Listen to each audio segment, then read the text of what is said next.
Hey guys. This is part 7 of What If Naruto Died and the Kyuubi Took Over His Body. Hit like and subscribe if you like this one, and also please check the author in the description. Let's start. We are paid, that's all. We are God.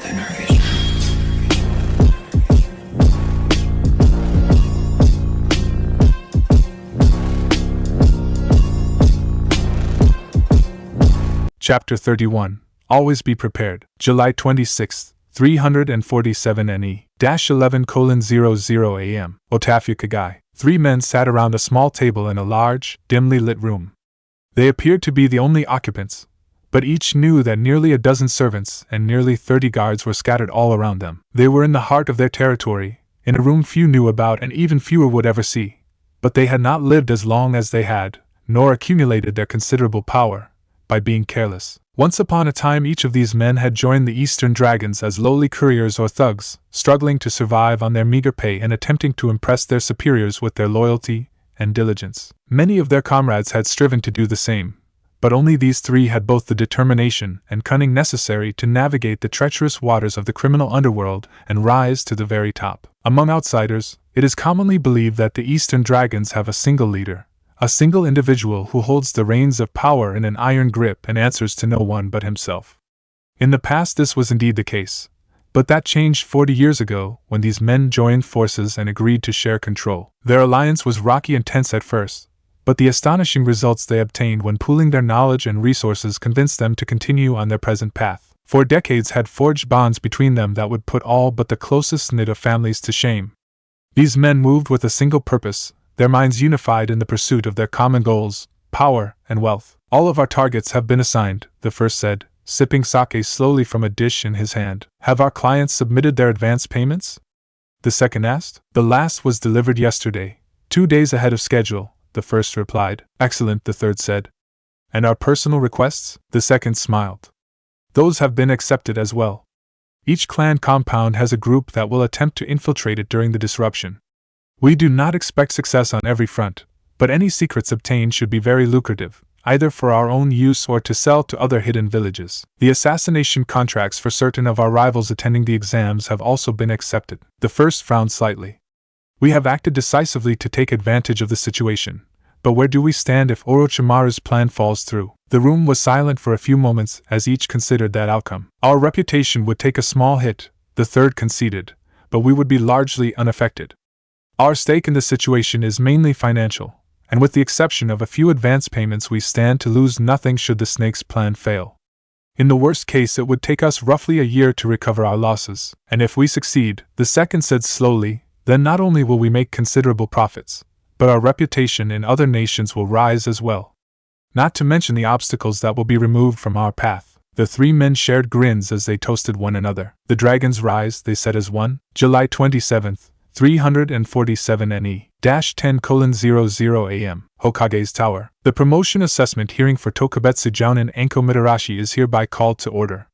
Attending are Hiruzen Sarutobi, Hokage, Shikaku Nara, Jounin Commander, Hiroshi Akimichi, Chunin Division 3 Commander, and Anko Mitarashi, promotion candidate. All other interested parties have previously submitted their assessments for the review of this panel, Hiroshi said. Anko stood stiffly in the middle of the room, for once wearing clothing similar to the normal ninja uniform. She still wore her trench coat, but she wore a short-sleeved black shirt over her mesh shirt and had swapped her miniskirt for a pair of black pants. She had her hands clasped behind her back and her head held high. The panel was seated at a long table in front of her, documents and scrolls spread out across the table. Everything from her mission records to personal recommendations had been gathered for this meeting, and some of the more prominent documents had been brought along so that they could be referenced during the discussion. The Hokage cleared his throat and began. Mitarashi-san, he said formally, I would first like to commend you on your nearly flawless mission record. You have completed a total of 24 A-rank missions, 67 B-rank missions, and over 300 C and D-rank missions. In addition, you have participated in 2 S-rank operations and received glowing reports from the commanding officers of those missions. To date, you have only failed 7 missions, and 5 of those were aborted due to grossly inaccurate intelligence. I note that the other 2 missions were failed due to a tactical retreat in order to bring an injured comrade to medical aid. That too deserves to be commended. I have made an official note in your record that, to this point, You have not failed a single mission where this panel feels you could have reasonably succeeded or should have continued. In light of this, we are awarding a bonus equal to mission pay for a single A-rank mission. Anko stood a little straighter at the praise and smiled.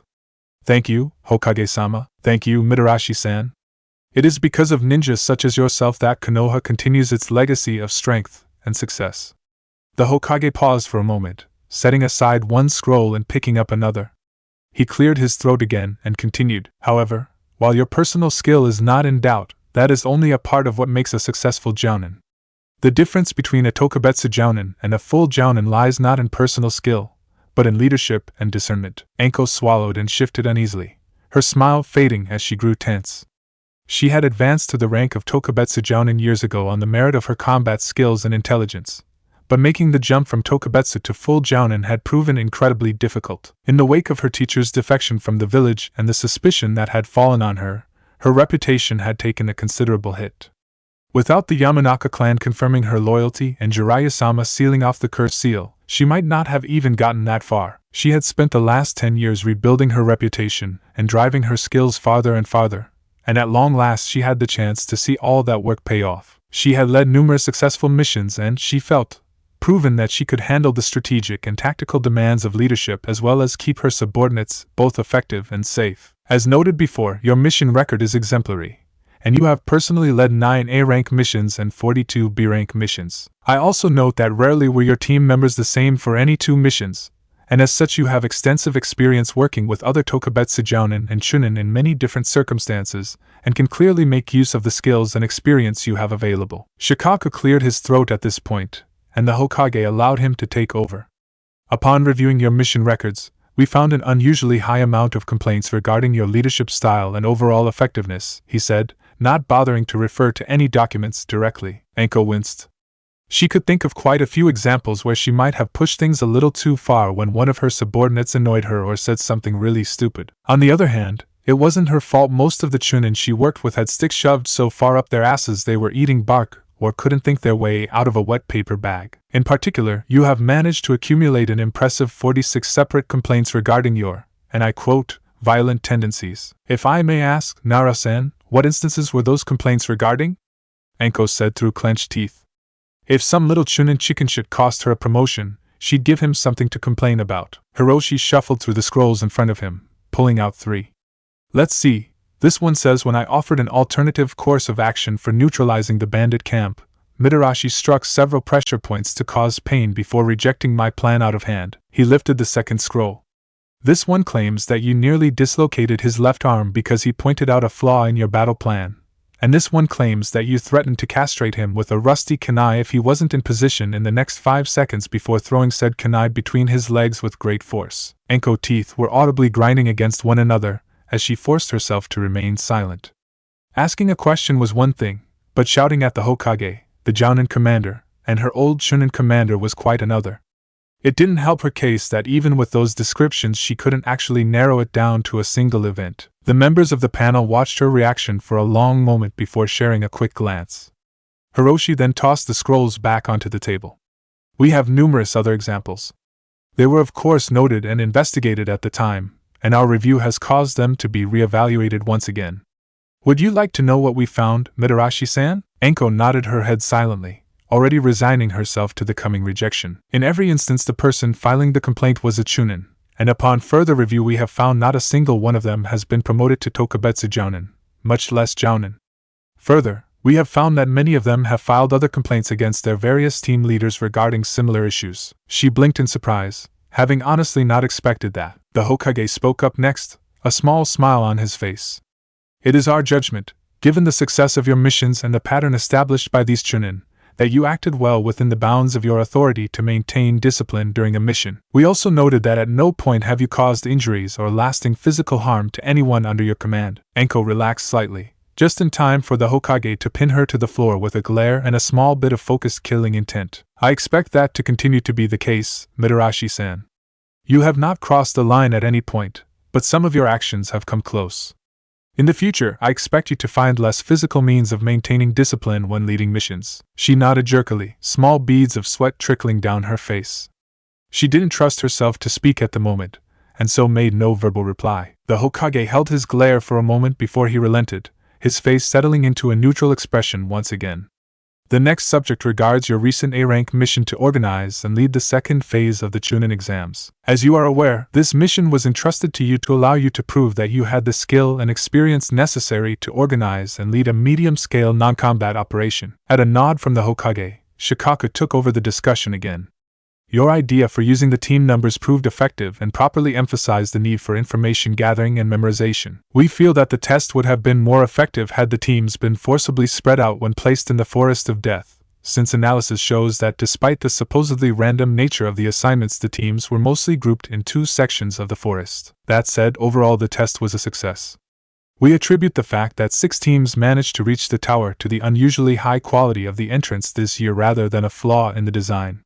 While the disappearance of most of the teams during the second phase has yet to be adequately explained, no fault lies with you for that. The mission parameters stated that the genin teams were not to be tracked while they were within the confines of the forest. In hindsight, this was a mistake, but at the time the possibility of causing an incident with the other hidden villages due to accusations of tampering with the exams was deemed too high. Further, other than one disciplinary incident which is still being reviewed by the Chunin commanders, there have been no complaints or issues that arose before, during, or after the second phase that required outside intervention, Shikaku said, nodding to the Hokage to indicate that he was finished. The 3 ninja on the panel consulted briefly before turning to look at Anko, the Hokage once again speaking. There are no other subjects which we feel need to be addressed. Do you have anything to add that you feel we have overlooked or failed to consider, Mitarashi-san? Anko shook her head stiffly. No, Hokage-sama, very well. Another brief consultation, and all 3 were staring at her with stern expressions. It is the judgment of this panel that you, Anko Mitarashi, shall be promoted immediately to Jounin with all duties, responsibilities, and authority that such rank entails, the Hokage said, a smile growing on his face. Anko just stared at him blankly for a long moment before her face split into a grin. She barely managed to continue the victorious shout that threatened to erupt from her throat, instead saying, "Thank you, Hokage-sama. I won't let you down." "I'm sure that you won't, Mitarashi-san. In fact, as you are now a full Jounin, you are eligible for a mission that seems perfectly suited for you." Anko blinked before settling back into a professional demeanor and nodding solemnly. "I await your orders, Hokage-sama. Before that, we need to bring you up to speed on a developing situation regarding the third phase of the exams. Let us retire to my office." July 27th, 347 NE, 12:15 p.m. Hokage's office. Anko stared at the Hokage in disbelief. She wanted to laugh or crack a joke, but she couldn't quite manage to do so. "Someone is willing to pay 25 million real for my capture?" she asked, her voice sounding slightly strangled. The Hokage nodded solemnly. "To our knowledge, you have no outstanding bounties in other countries, and while you have completed a few high-profile assassination missions, there is no indication that anyone has traced those back to you. Do you know why? Or who?" "We do not." "Do you have any idea who could be trying to capture you, or why?" Anko reflexively rubbed at the junction between her shoulder and neck, directly over the curse mark. Her gesture was not missed by the Hokage. The bastard might, but paying someone else to do his work isn't really his style. He always insisted that if you wanted something done right, you had to do it yourself. The Hokage nodded in agreement. He had taught Orochimaru for years, after all, and was quite familiar with his personality. "Besides," Anko said bitterly, "he tossed me aside like trash years ago." A small part of her rage at and loathing for Orochimaru leaked into her voice and her face, and she stared into the distance as she recalled the teacher she would have done anything for, and the monster he had turned into. "His loss," the Hokage said firmly, smiling gently at Anko. "His insanity did not end with his experiments, and Konoha is the better for it." Anko nodded quickly, clearing her throat roughly. "What was the mission you wanted me for, Hokage-sama?" she asked, changing the subject to less emotional territory. "I want you to form a rapid response combat team that will be active from 2 days prior to the third phase through its completion. Your mission will be to locate and neutralize any hostile forces that infiltrate Konoha, more specifically sectors 1 through 4. Team members, you are free to request any ninja in our standing forces, though I will need to review them to make sure they are not already assigned elsewhere. Obtaining prior agreement from the ninja in question would help significantly. Team size, up to 3 squads of 4 members each, yourself included. Capture or kill, if feasible, capture without raising an alarm. If general fighting should break out, kill as quickly and efficiently as possible. What of casualties on our side? You will be provided with signal tags. Should any civilians or ninja be injured, mark them with a tag and move on. Other teams will be assigned to taking care of casualties. You or your team may provide a small amount of medical aid at your discretion if you believe it to be necessary, but you are to focus on limiting the damage as much as possible by removing the hostile elements. Understood, Hokage-sama, Anko said before falling silent as she contemplated her assignment. Any other questions? The Hokage asked. Not at this time, Hokage-sama. Very well. Submit your team member request to the Jounin commander by noon tomorrow. You should find him in mission room 4. Dismissed. July 27th, 347 NE-3:30 p.m. Suna, Kazakage's office. Kazakage-sama, we have received confirmation that one of our teams successfully completed the second phase. Which team? Baki's team, Kazakage-sama. What of the other teams that passed? 4 Konoha teams and 1 team from the new village of Oto passed the second phase, but only 2 of the Konoha teams are advancing to the third phase. In addition, it appears that the death toll during the phase was exceptionally high. Of the 26 teams that entered the forest, only 10 left alive. The others are presumed dead, including 2 of our teams. I see, it seems the weapon was unable to control himself properly, the Kazakage said. The Jounin delivering the news opened his mouth to correct the Kazakage, then immediately snapped it shut again. The information he had suggested that Gaara was not responsible, since his team finished first. But then he couldn't say for certain that Gaara wasn't, and he had no desire to contradict the Kazakage with nothing but guesses and assumptions on his side. The Kazakage's temper was fickle at the best of times, and he had no desire to have it turned on him. He settled for saying nothing. Very well, the Kazakage said after a few moments of contemplation. Unless you have anything further to report, you are dismissed. Yes, Kazakage-sama. The Kazakage stared out the window thoughtfully. He was unsurprised to hear that the weapon had killed Suna Genin. He had half expected for every Genin in the second phase to have perished. It seemed the weapon's teammates were more effective at controlling him than he had thought. He would have to correct that mistake. His secretary's voice interrupted his musings. Kazakage-sama, your next appointment is here. Send them in, he replied, returning to his desk. An old man slowly shuffled into the room, his back bent with the weight of his years. He wore traditional Suna attire of dull browns and faded blacks, the clothing hanging loosely on his frame but protecting his skin from the sun. He only retained a few wisps of gray hair on his head, and one of his eyes had turned milky white, revealing its blindness. The Kazakage's eyes narrowed as he wondered who this old man was. The Kazakage straightened in his seat, motioning to the guards around the room. I require complete privacy for this meeting, he said firmly, his eyes slightly glazed. Understood, Kazakage-sama, a voice replied from the shadows. The door clicked softly shut a moment later, the seals reactivating to prevent anyone from spying on the Kazakage. The old man walked forward with sudden grace, his back straightening as he walked around the Kazakage's desk and began methodically reviewing the documents located on top of the desk and within its many hidden compartments. The Kazakage did not react, his eyes staring directly ahead, unseeing. Report, the old man said, his voice sounding far too strong to have issued from his seemingly feeble body. I have carried out your orders as requested. The Jinchuriki was sent to Konoha and has advanced to the third phase. Reports indicate that he also killed many of the other teams, as expected. Their attention should be focused on him, and he will likely be targeted for retribution during the third phase. Odds are high that one or both of his teammates will perish. And Orochimaru? 2 squads of ANBU are prepared to intercept his agents as they flee Konoha. In addition, all available infiltration specialists have been assigned to slip into Konoha during the third phase and cause as much damage as possible once Orochimaru's plan begins. Unless given specific instructions, they will target the civilian sectors of the village and focus on structural damage and injuring as many civilians as possible. They should be able to tie up a substantial portion of Konoha's ninja in rescuing the injured civilians, weakening their protections elsewhere. The old man read over one of the documents he had found carefully before placing it back in the drawer and moving on. What of the Wind Lord? The Wind Lord has declined a ninja escort of any kind, choosing to rely on his samurai. He has also threatened to cut our funding even further if we do not represent his country well during the exams. Did he promise to raise it if you did? No, the old man snorted softly. Of course he didn't. What is the current sentiment regarding the Wind Lord among your forces? They resent his interference and condescension, though it has not reached the point they would be willing to act against him directly. Do you have enough ninja willing to interfere with his operations to cause him problems? Possibly.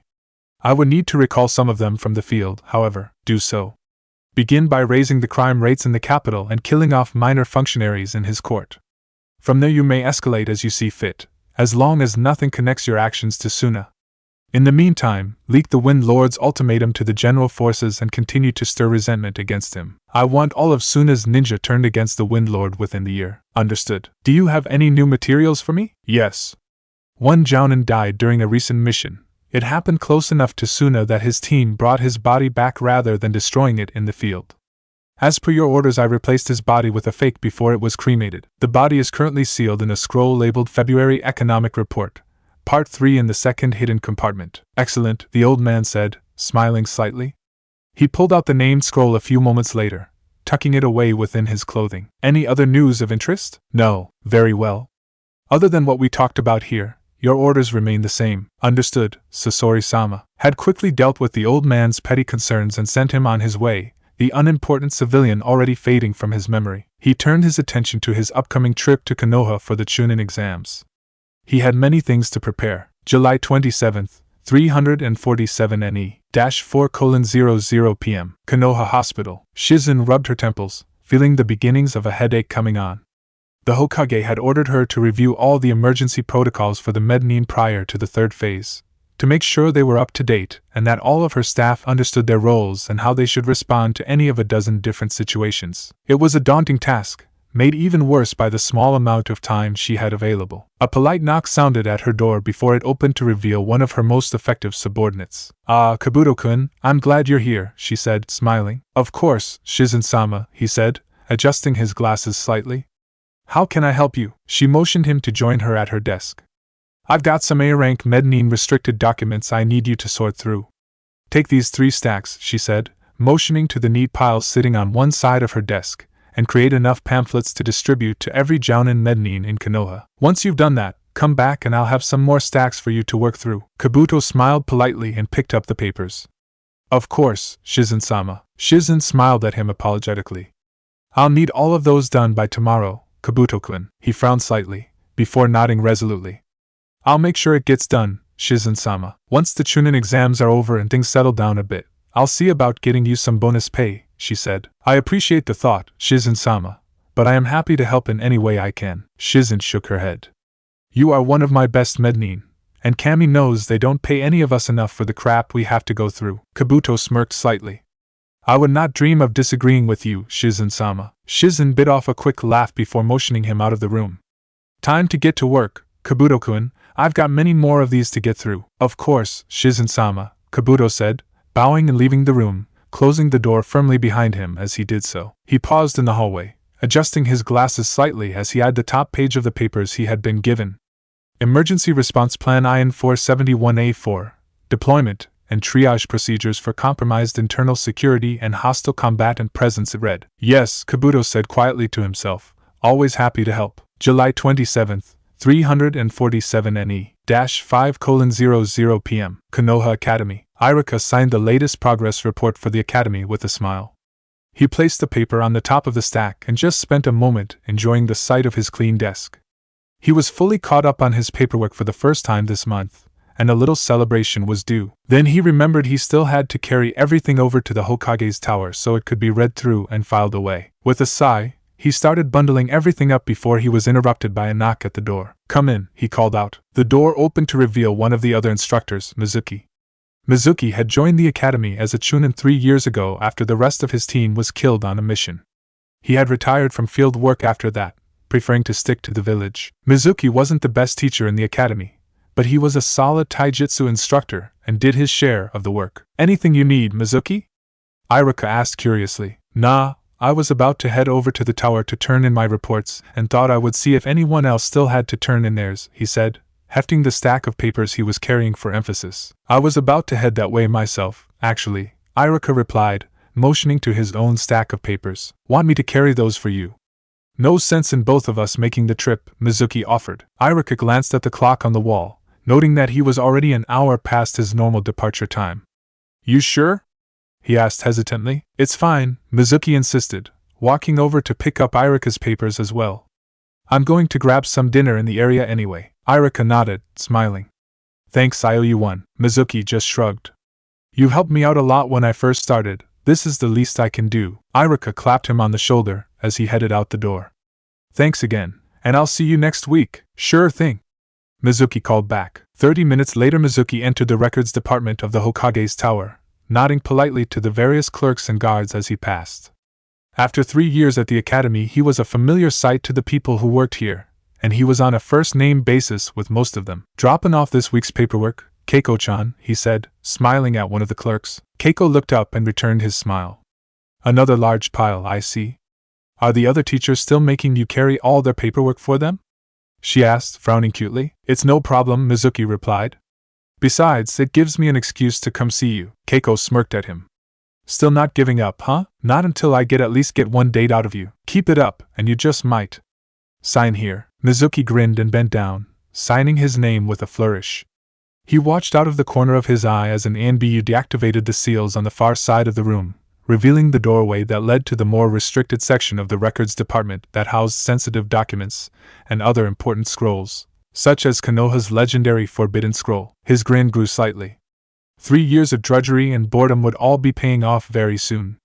Orochimaru-sama had given him a great deal of information on how the records department worked, but he hadn't found a way to get in and out that had even a 50-50 chance of success, much less the much higher rates that he preferred. Fortunately, with the upcoming third phase and Orochimaru-sama's assurances that security would be focused on other areas, he could take a more direct approach.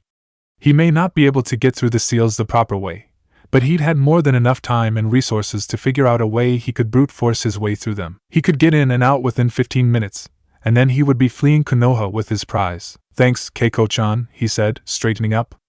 Let me know if you change your mind. I'll be sure to do that, Mizuki-kun, Keiko replied. With a wave and another smile, he made his way out of the records department, confirming the positioning of the other guards.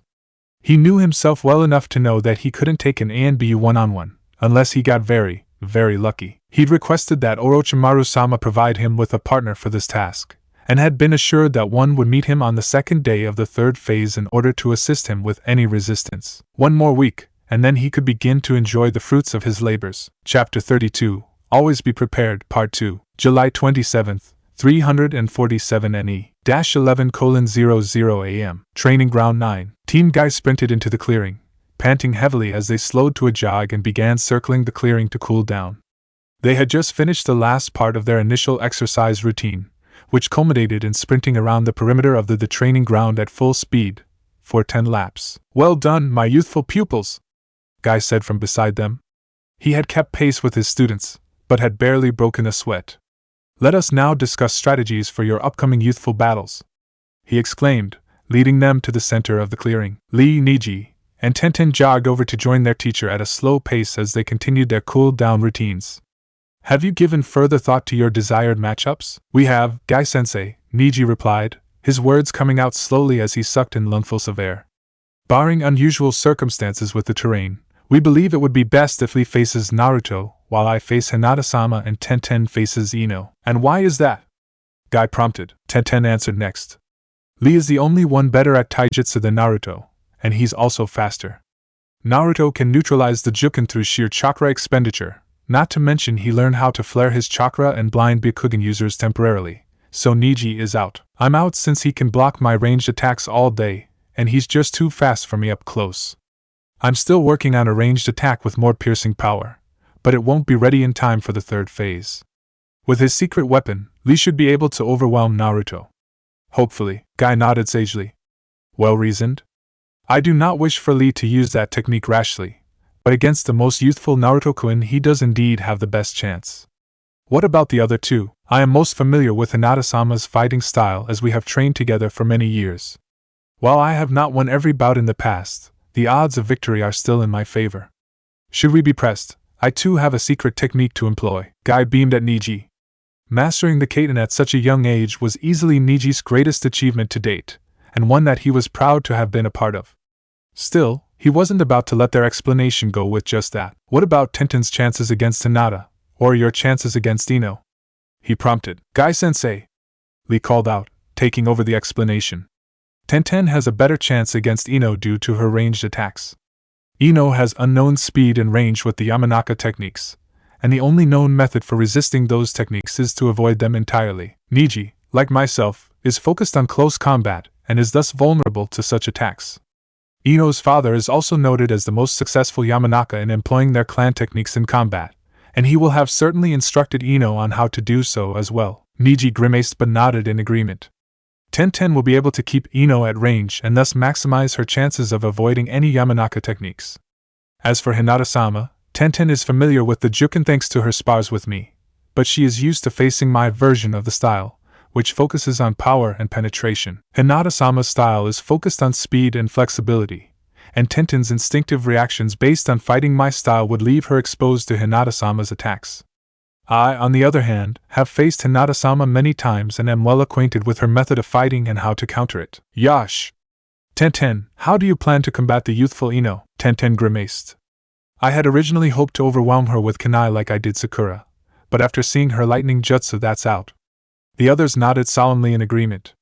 Tenten's propensity to fling large quantities of kunai and other metal weapons would most definitely work against her in that situation. I have a few wooden weapons in my arsenal, a staff and a couple of other blunt weapons. I'll be adding some wooden throwing weapons and low-powered explosive tags in preparation for the battle. And for the battle itself, keep the fight at long range and don't give her time to get any jutsu off.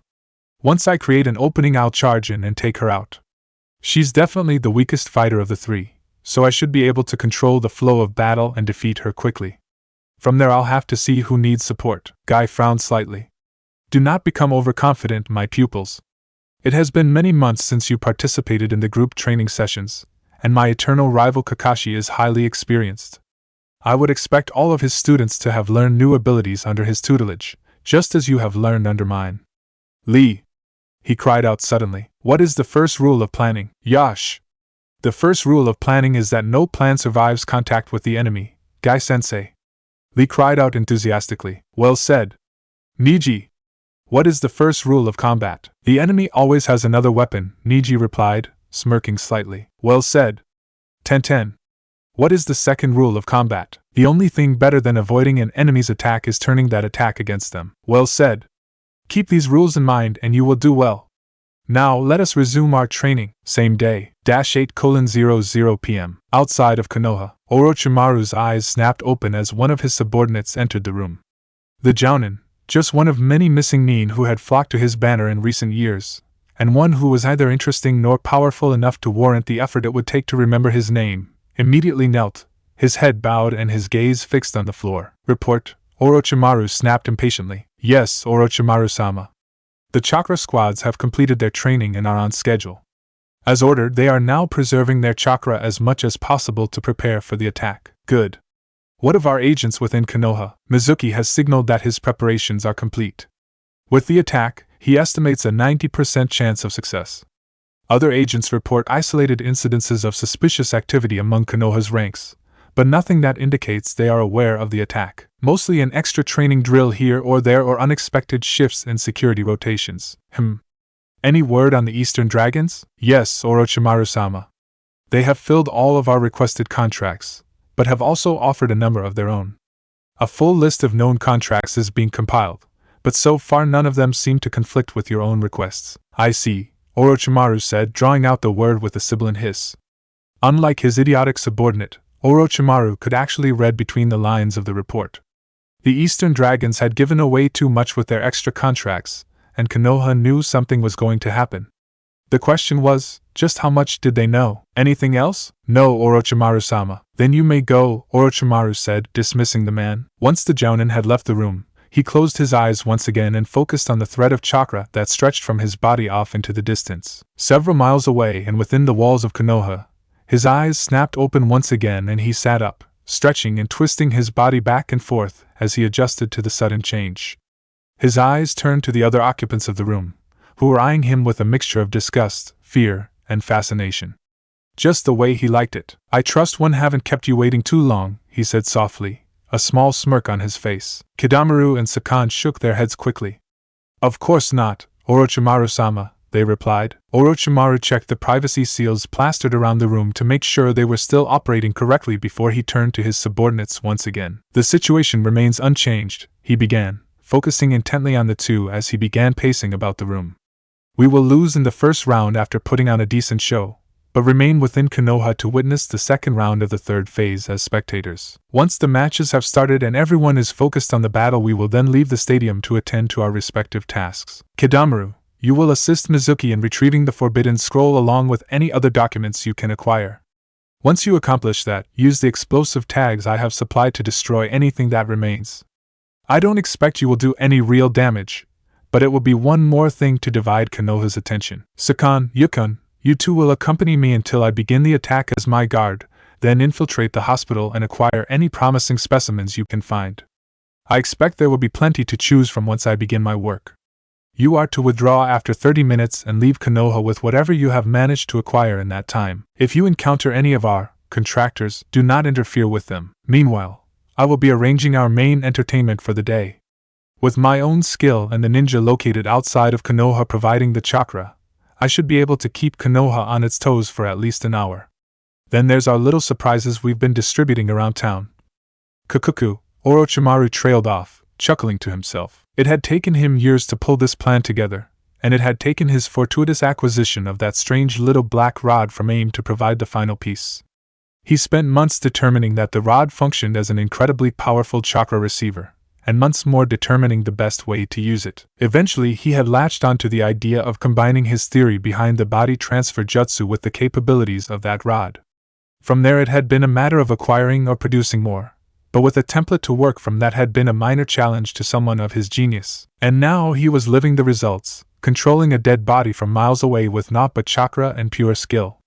His abilities were severely limited in some ways. He had to make adjustments for the differences between this body and his own, and his awareness and reflexes suffered greatly. The more time he spent practicing, however, the better his control became. In time, he would be able to operate at something approaching the skill he possessed within his own body.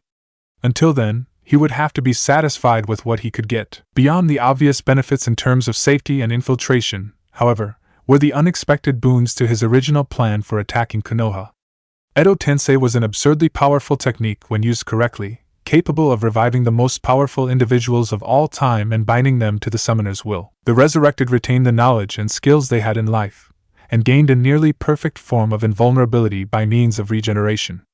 As long as the summoner continued to feed chakra into the technique, the resurrected would continue to reform around the control tag that served as the anchor for the technique. Sadly, the chakra required to actually use the resurrected in battle was even more absurd.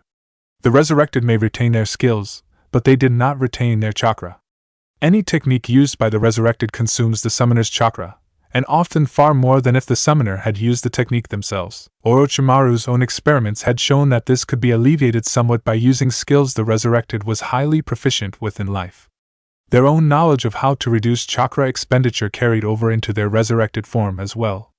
Even with that knowledge, however, the jutsu was still almost prohibitively exhausting. His initial experiments had drained nearly half of his reserves within 30 minutes, and that was without using his more powerful techniques. Such a cost was unacceptable, and he had nearly discarded the idea altogether. Then he had found the black chakra rods, and everything changed. Not only had he personally learned how to transfer chakra to an external source with only moderate loss of chakra efficiency, he had also crafted his control tags for the resurrected out of the material that made up the chakra rod. This not only boosted his control over the resurrected even further, but raised the efficiency of the chakra transfer to nearly perfect levels. His original plan to attack Konoha had called for massive numbers of ninja to serve as distractions, so much so that it would in truth be more an army than a squad, and his plan an outright invasion rather than a mission. His new plan called for less than 100 ninja, the majority of whom would never set foot in Konoha at all. They would be scattered randomly outside of Konoha, pouring their chakra into metal rods that coincided with the tags that anchored the Edo Tensei. The few ninja actually entering Konoha would pursue one of two goals. One group was responsible for assembling and activating the explosive tags planted around Konoha. Unlike conventional tags, these were carved into wooden blocks that could be connected and primed at a later date. To any but a highly skilled and observant seal crafter, the lines that made up the seals would appear to be merely decorative. The seals were far from perfect, of course, and were generally inferior in both power and stability to paper tags of similar size. But the ones assembling them didn't need to know that. More than a few of the wooden exploding seals would either fail to activate entirely, or else explode early, taking out the ninja putting it together along with the surrounding area. Enough would do their job to provide yet another distraction for Konoha, however. The other group was assigned to retrieve information or useful objects during the attack. Clan scrolls, mission records, anything and everything he thought might serve to strengthen him or weaken Konoha would be targeted. He would be targeting sensitive locations during his own attack in order to cause damage and provide an opportunity for his subordinates to enter the area under the guise of would-be rescuers or medics. He chuckled to himself. All of that planning was long-term, and only partly why he was doing this. More than anything, he wanted revenge on the village that had rejected him after everything he had done for it, and he wanted to show them what their prodigal son had managed to accomplish. They had turned up their collective nose at his research, at his unquestionably effective methods at him. Now he would show Konoha just what his efforts had wrought. One man would be all it took to bring Konoha to its knees. His chuckles devolved into maniacal laughter as he recalled the 3 resurrected bodies waiting to be unleashed upon Konoha. It was a shame Tsunade had left. He was sure she would have enjoyed the reunion almost as much as he would. July 28th, 347 NE, 10:00 AM. Konoha Hospital. Thanks for helping me out, Shizune-chan, Naruto said, smiling slightly. I'm always happy to help you, Naruto-kun, you know that. Besides, I'm not about to leave someone to suffer if I can help them. Now, what have you figured out so far? Well, I identified some scarring in the lower regions of his lungs, but couldn't determine any cause for it. He has also complained that he occasionally has trouble catching his breath for no apparent reason, and that he had begun to feel a little fatigued. I see, Shizen said, nodding thoughtfully. Anything else? Not that I could see. All right, I suppose it's time I take a look for myself. With that, she pushed open the door to the examination room and walked in, smiling. Good afternoon, Mikawa-san.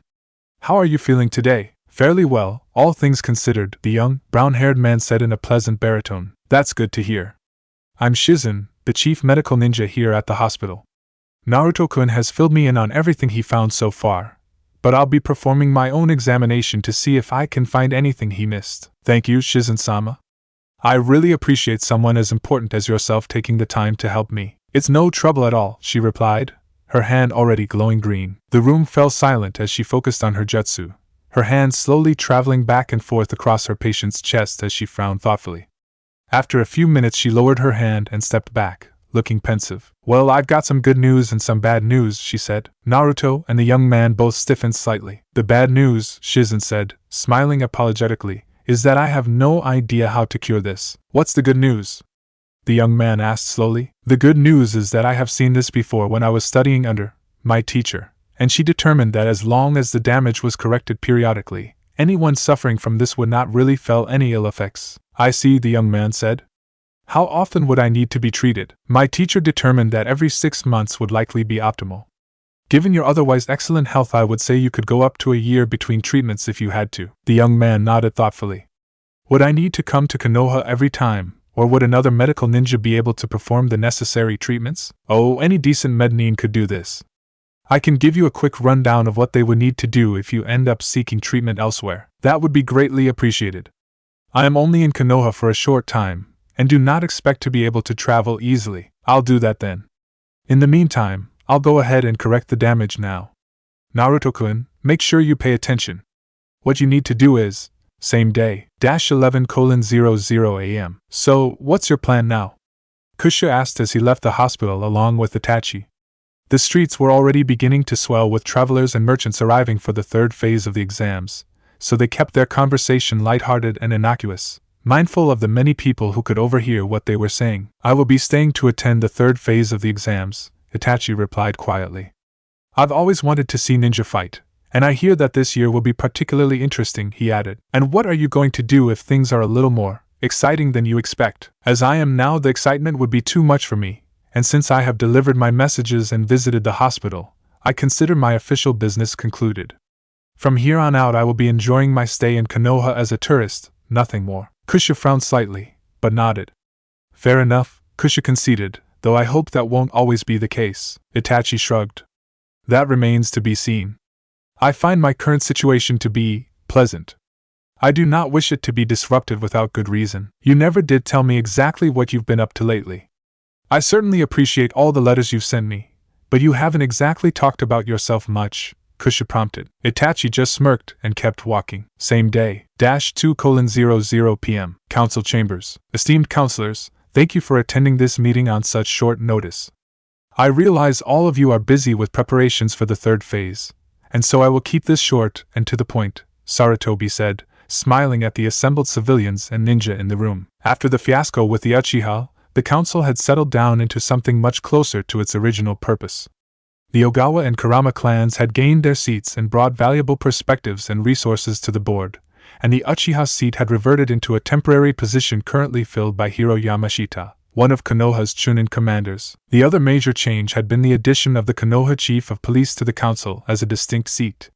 The Hokage appointed the chief of police at his sole discretion, and the position was currently ably filled by Tsum Inuzuka. Tsum and her clan had proven very effective at tracking down criminals, and no one was stupid enough to question their loyalty to the village. As you know, it has been nearly 13 years since I once again took up the mantle of Hokage, and nearly 20 since I first retired.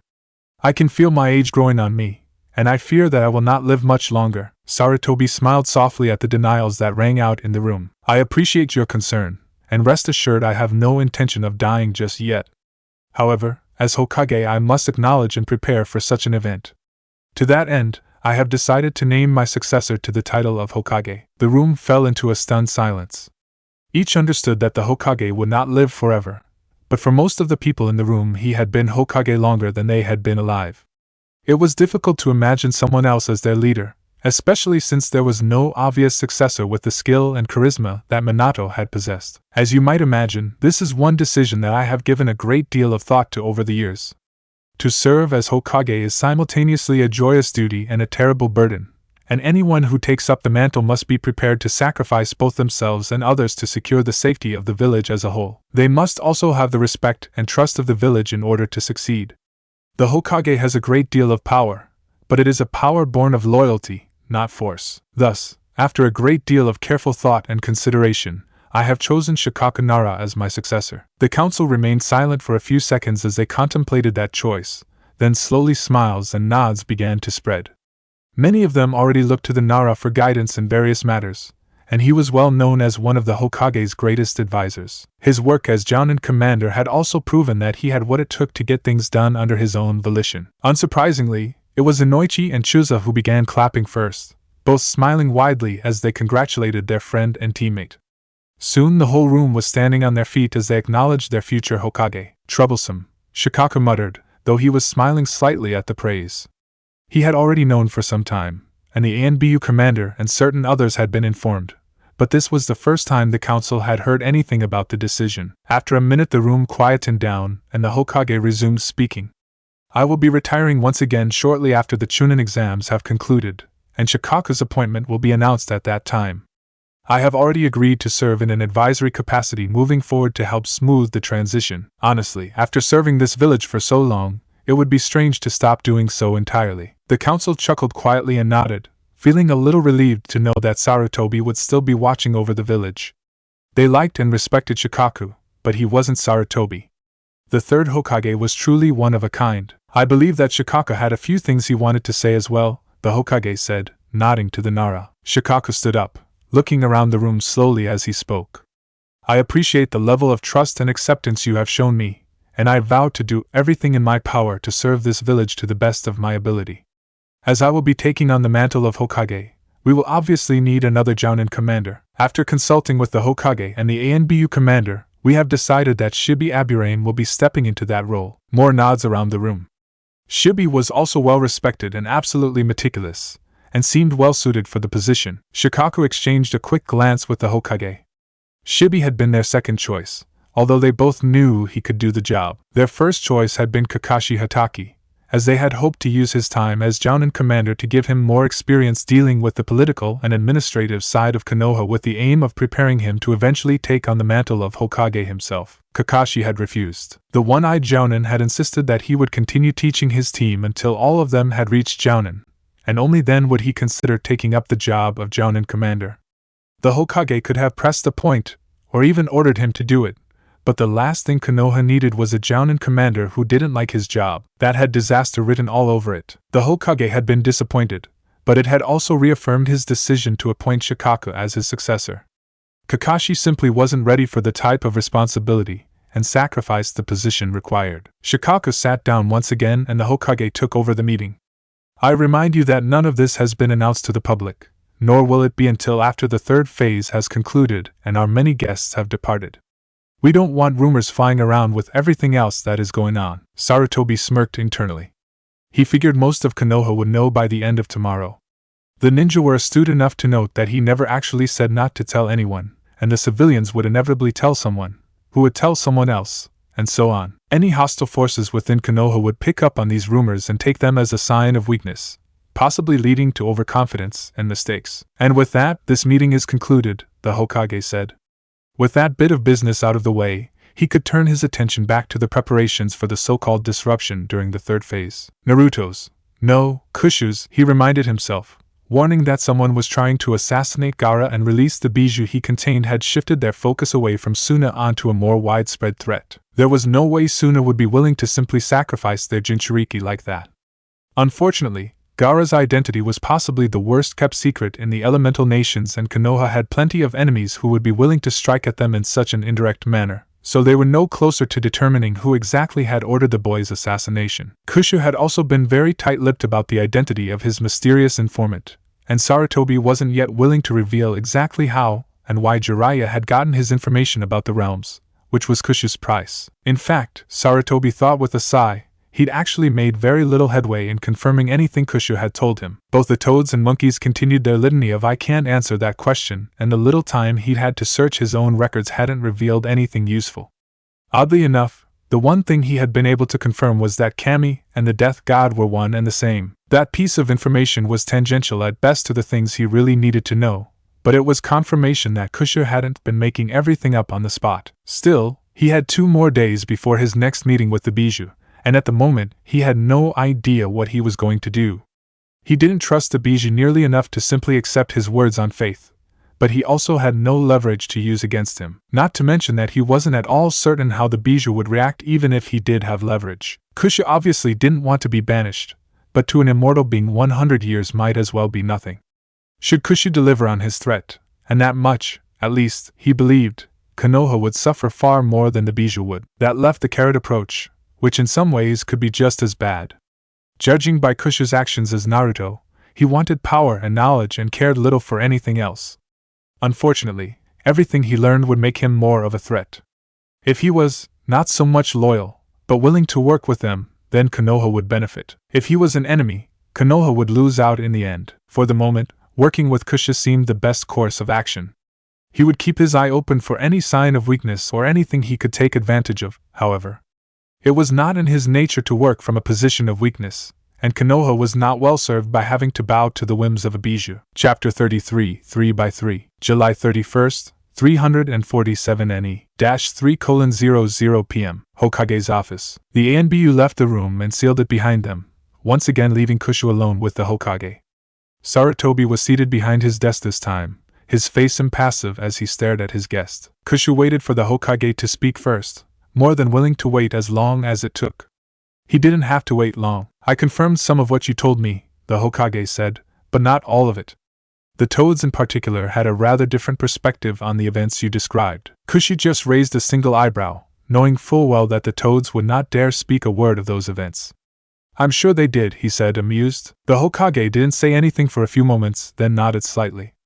"I think that, for the time being, we would be best served by focusing on the here and now, rather than on events in the distant past that, ultimately, do not involve Konoha." "As you like," Kushu replied impassively. "Indeed," the Hokage said, his gaze fixed on Kushu. "To begin with, I would like to discuss the terms of your continued service to Konoha." The smile slid off of Kushu's face, replaced with a scowl.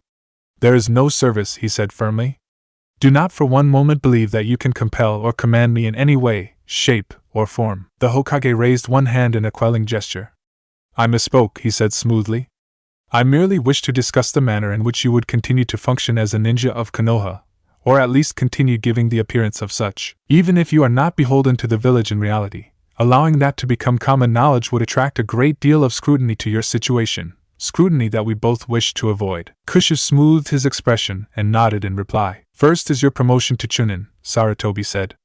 "The reports from Kakashi, along with your team's performance in the exam, means that your promotion is already confirmed. Ino and Hinata are borderline, they have the skills and work well as a team, but they tend to follow your lead and haven't demonstrated much personal initiative. The third phase will determine how well they can act and react on their own. That said, you have the option to leave your team behind once you are promoted to Chunin. I am prepared to order such a move if you find it necessary to maintain your cover as a loving sibling. I'm sure you would be able to move about more freely if you aren't shackled to teammates. Kushu quickly stifled his anger at the Hokage's suggestion. The old man undoubtedly believed he didn't care about Ino or the others at all, a belief he had intentionally tried to foster. His position would be greatly weakened if they knew Ino could be used against him on any level, and reacting to relatively innocuous statements like that would give the game away. Perhaps, but I've invested quite a lot of time into my team, after all. And I think it would raise more questions if you suddenly ordered me split apart from the other clan kids, don't you? The Hokage nodded thoughtfully. Possibly. It wouldn't be too hard to come up with a reasonable excuse, but if you would prefer to remain with your team after the promotion, there is plenty of precedent for that as well. If the team remains as a single unit, you won't have to establish a track record with a new team, which in turn means that you will move on to the more difficult types of missions and training more quickly. Kusha smiled at that. That would be quite useful. Yes, I'm sure it would, the Hokage said. With that settled, let's move on to the other Bijuu, shall we? Kusha's face went blank. I understand that Gaara's new seal has been quite successful, and both his siblings and his sensei report that he is more relaxed and is settling into a normal sleeping pattern. Using your own chakra as a basis for comparison, we can also confirm that the traces of Bijuu chakra in his system are minimal and nearly inert. Your point? When can we expect to make contact with the one-tailed Bijuu, or whatever the Bijuu's real name happens to be? It may be quite some time, Kusha said, adding a hint of frustration to his voice. My brother was tortured constantly for nearly a century. Even for us, recovering from something like that will take time. He ignored the other part of the Hokage's question, having already decided to dole out additional information slowly and with great care. In some ways he may have already revealed too much. I see, the Hokage said slowly, looking vaguely disappointed. I must admit, I had hoped to have the chance to talk to another Bijuu, for a variety of reasons. Is there anything we can do to speed the process? Medical jutsu, perhaps? Kusha snorted. If such a thing were possible, I would have already done it, he said, sneering slightly. Yes, I suppose you would have, the Hokage replied, appearing unconcerned at Kusha's tone. Nonetheless, the offer remains open. If we are to become allies in the future, we need to help each other. Kushi didn't miss the slightly expectant note in the Hokage's voice. To that end, the Hokage continued, I believe we should pool our resources in regards to the current locations of the other Bijuu. Seeing Kusha snort again, he said quickly, I'm sure you have researched them extensively, but there is much information that is not available to the general public or low-ranking ninja. For instance, Konoha has confirmed the identities of no less than 5 Jinchuriki, in addition to yourself and Gaara. The Hokage stopped speaking, raising an eyebrow and looking at Kusha expectantly. Kusha frowned. That was definitely much more than he had been able to accomplish on his own. The best he had been able to do is confirm that Saika and Atsuzan were likely still in Kumo, and that had been years ago. His best information was badly out of date. Very well, he said finally, what do you want to know? The Hokage smiled slightly.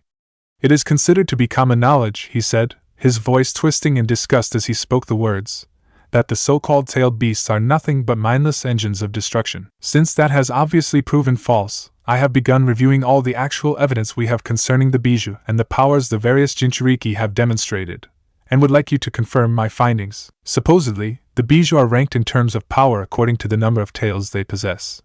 Until you appeared, the 8-tailed Bijuu was considered the most powerful due to the devastation in the Land of Lightning. Are the Bijuu actually ranked in such a manner according to the number of tails? Kusha snorted. Not at all. The tails are an affectation, nothing more. We are beings of pure energy. We can have as many or as few tails as we desire. For example, he said, standing up. He smirked at the Hokage as he tensed, then turned so that he presented his profile to the Hokage. Meaningless information such as this should serve to satisfy the Hokage with little risk. I could have 1 tail, he said, sending a streamer of energy out of his tailbone to form the rough shape of a tail, or 100. So saying, he split the single tail into 100 streamers of energy. They only vaguely resembled tails, being too small and thin for such definition, but there were 100 of them nonetheless. He drew the energy back into his body and sat back down. The Hokage's face was pale, but the color was slowly returning. I see, he said, his voice slightly strangled. It's good to know that even if we were to encounter 100-tailed, his voice broke slightly, and he cleared his throat roughly. hundred-tailed beast, it would not be particularly meaningful. The Hokage drew in a deep breath, then focused his attention back on Kushu. What do the tails mean, then? What would be the closest thing?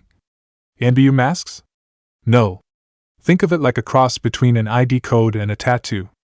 We don't need them to identify each other, but they are useful in our dealings with other beings. If they were to see 9 tails, they would know it was me, regardless of what other features they observed. I see, the Hokage said to himself. To a species where form is a choice rather than a fact, I suppose such identifiers would be necessary. Kushu just shrugged. If you want to think of it as such, feel free. How do you explain the difference in devastation caused by the one-tailed and the 8-tailed then? Kushu considered that question for a moment. Would he give anything important away by answering, or could he twist what was recorded in the history books to his own ends? I'm shocked you have to actually ask that question, Hokage, Kushu sneered finally. Tell me, who is stronger, Gai Meito or Kakashi Hatake? Do you mean physically or, exactly? My 8-tailed brother caused more damage due to a difference in circumstance, not a difference in power.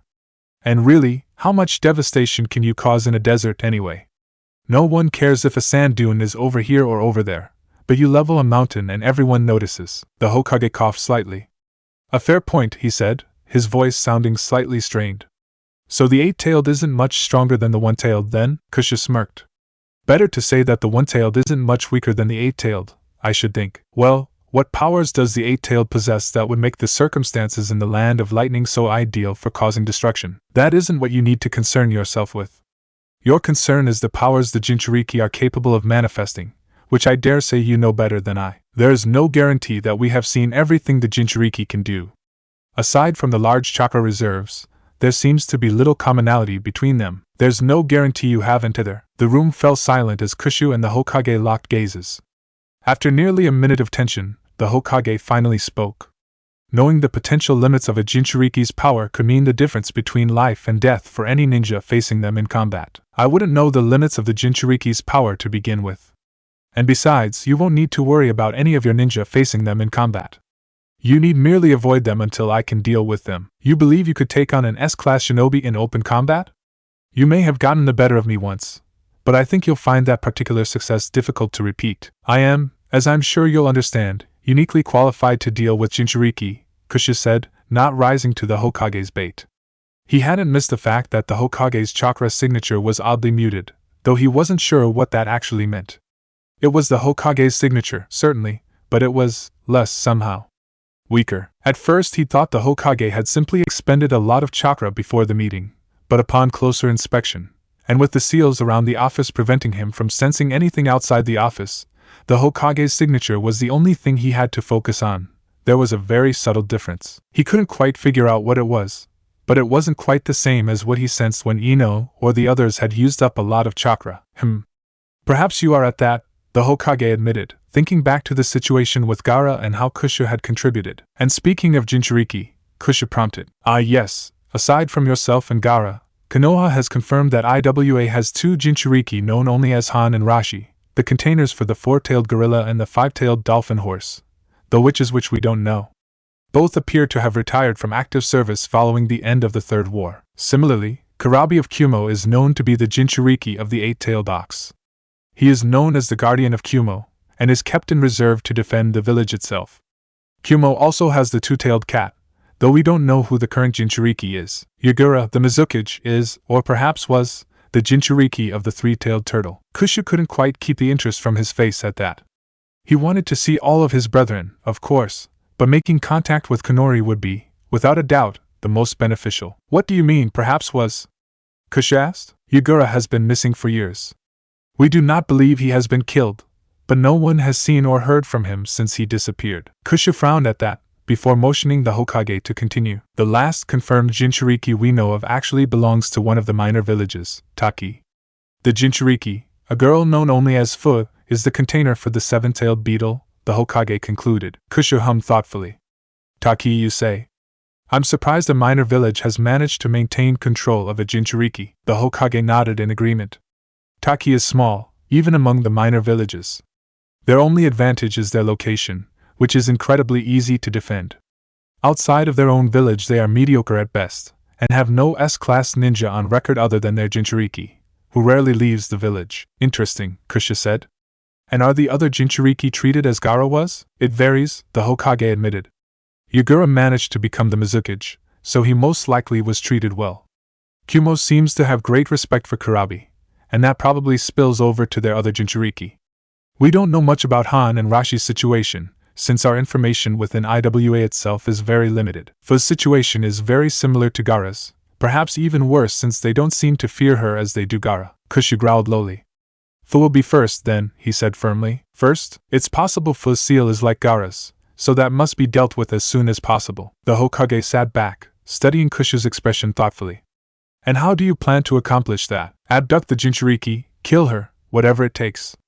Bringing the current Jinchuriki into Konoha's fold would benefit us both the most, I believe, but that is hardly the only option. We aren't going to be able to help one another if you kick off the Fourth Shinobi World War, you realize, the Hokage said slowly. The situation with Gaara is already going to be very delicate. If Konoha suddenly starts stealing Jinchuriki from other villages, they will be forced to react. Kusha shrugged. That is little concern of mine. If you wish to maintain the peace, then come up with a plan that will allow it. I do not care how it happens, as long as it happens, the Hokage scowled. Starting a war that destroys the village is little different from destroying the village yourself. If that is your plan, then I might as well kill you now and at least get the benefit of taking you down with us. Kusha blinked, then sat back thoughtfully. The room settled into silence once more as the two stared at each other. This time, Kusha was the one to look away. You have a point, he admitted. Very well. If you agree to prioritize the matter of the Taki Jinchuriki seal, I will work with you to avoid starting a war or situations of that sort, and we'll see how things go from there. Is that acceptable? The Hokage held his gaze for a long moment before nodding. For now, that is acceptable. Same day, 6:00 p.m., Hokage's office. Shikaku sat back thoughtfully after the Hokage had finished relating the events of the earlier meeting. I'm beginning to see where his act ends and his true personality begins, he said finally. But I'm not sure what to make of his insistence that he remain on Team Kakashi. Yes, I did not fully believe his reasoning either, the Hokage replied. He hit it quickly, but there was a flash of anger there. That situation requires further observation. Agreed, as does the situation with Gaara. The official story from his Jounin sensei is that the changes to the seal have altered his own powers, and he is training to become accustomed to those changes.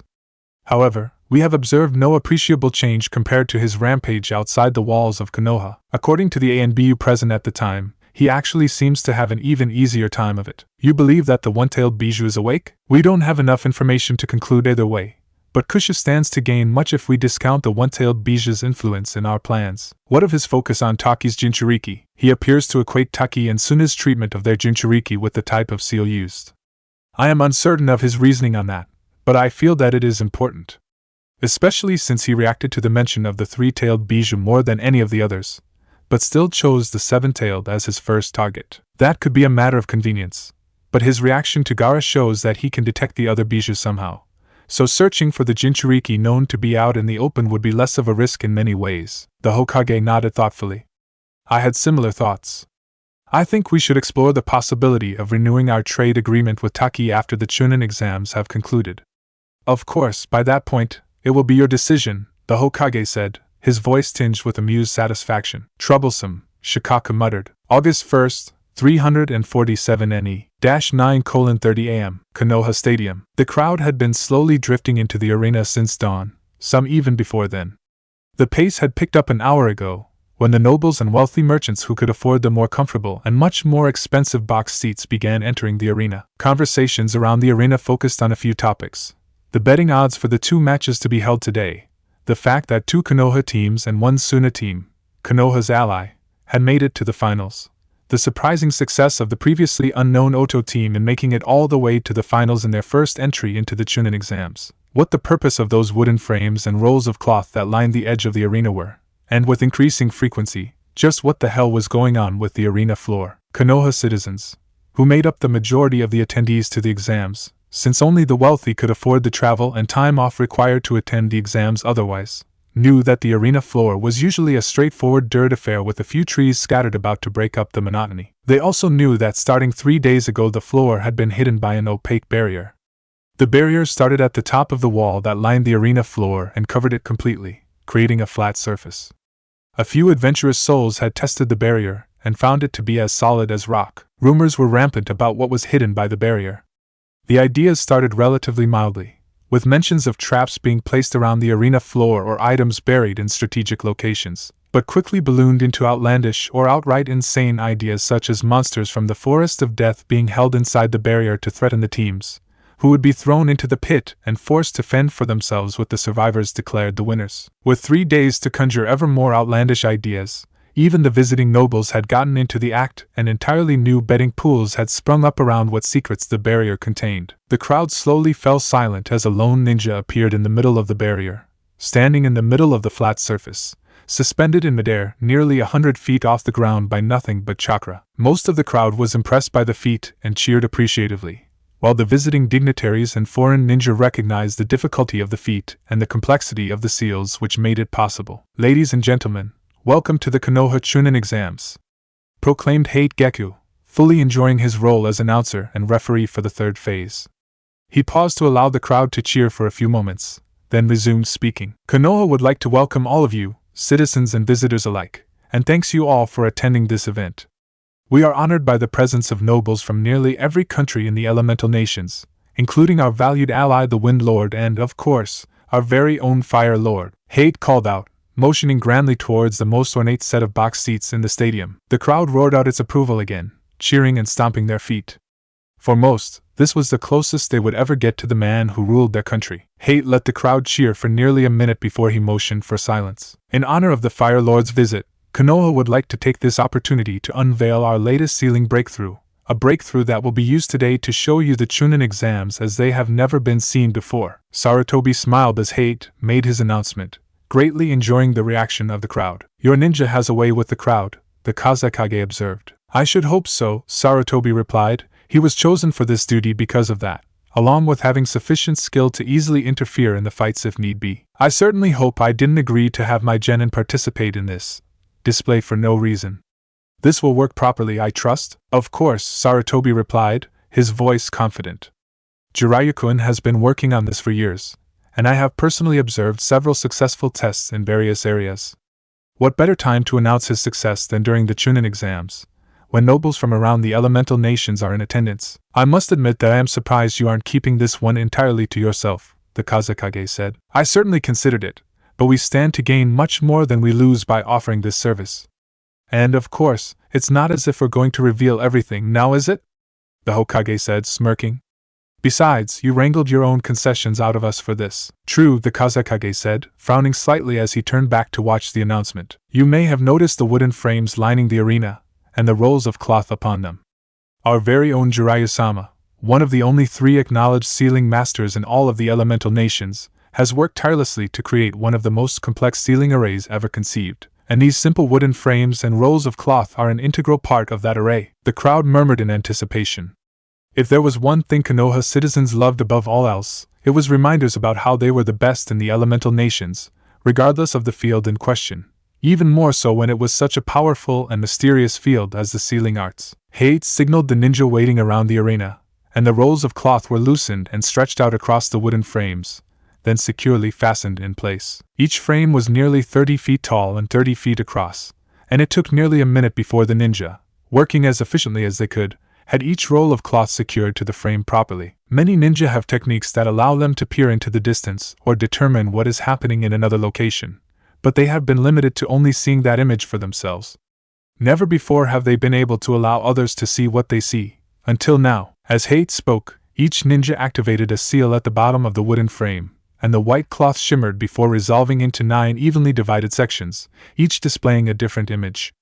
All of the wooden frames were now displaying the same 9 images. Temari adjusted her forehead protector again, growling in annoyance as it pulled uncomfortably at her hair once more. "Why did we have to do this again?" Kankuro shrugged. "Kazekage's orders?"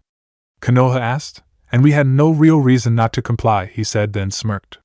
"I can't even tell anything is different. You're the only one who actually wears his forehead protector around his head normally," Temari grouched, adjusting hers once more. "Stop messing with it," snapped a Konoha ninja. He was old, with wrinkled skin and gray hair. His fingers were stained nearly black and he wore civilian clothing that was similarly stained.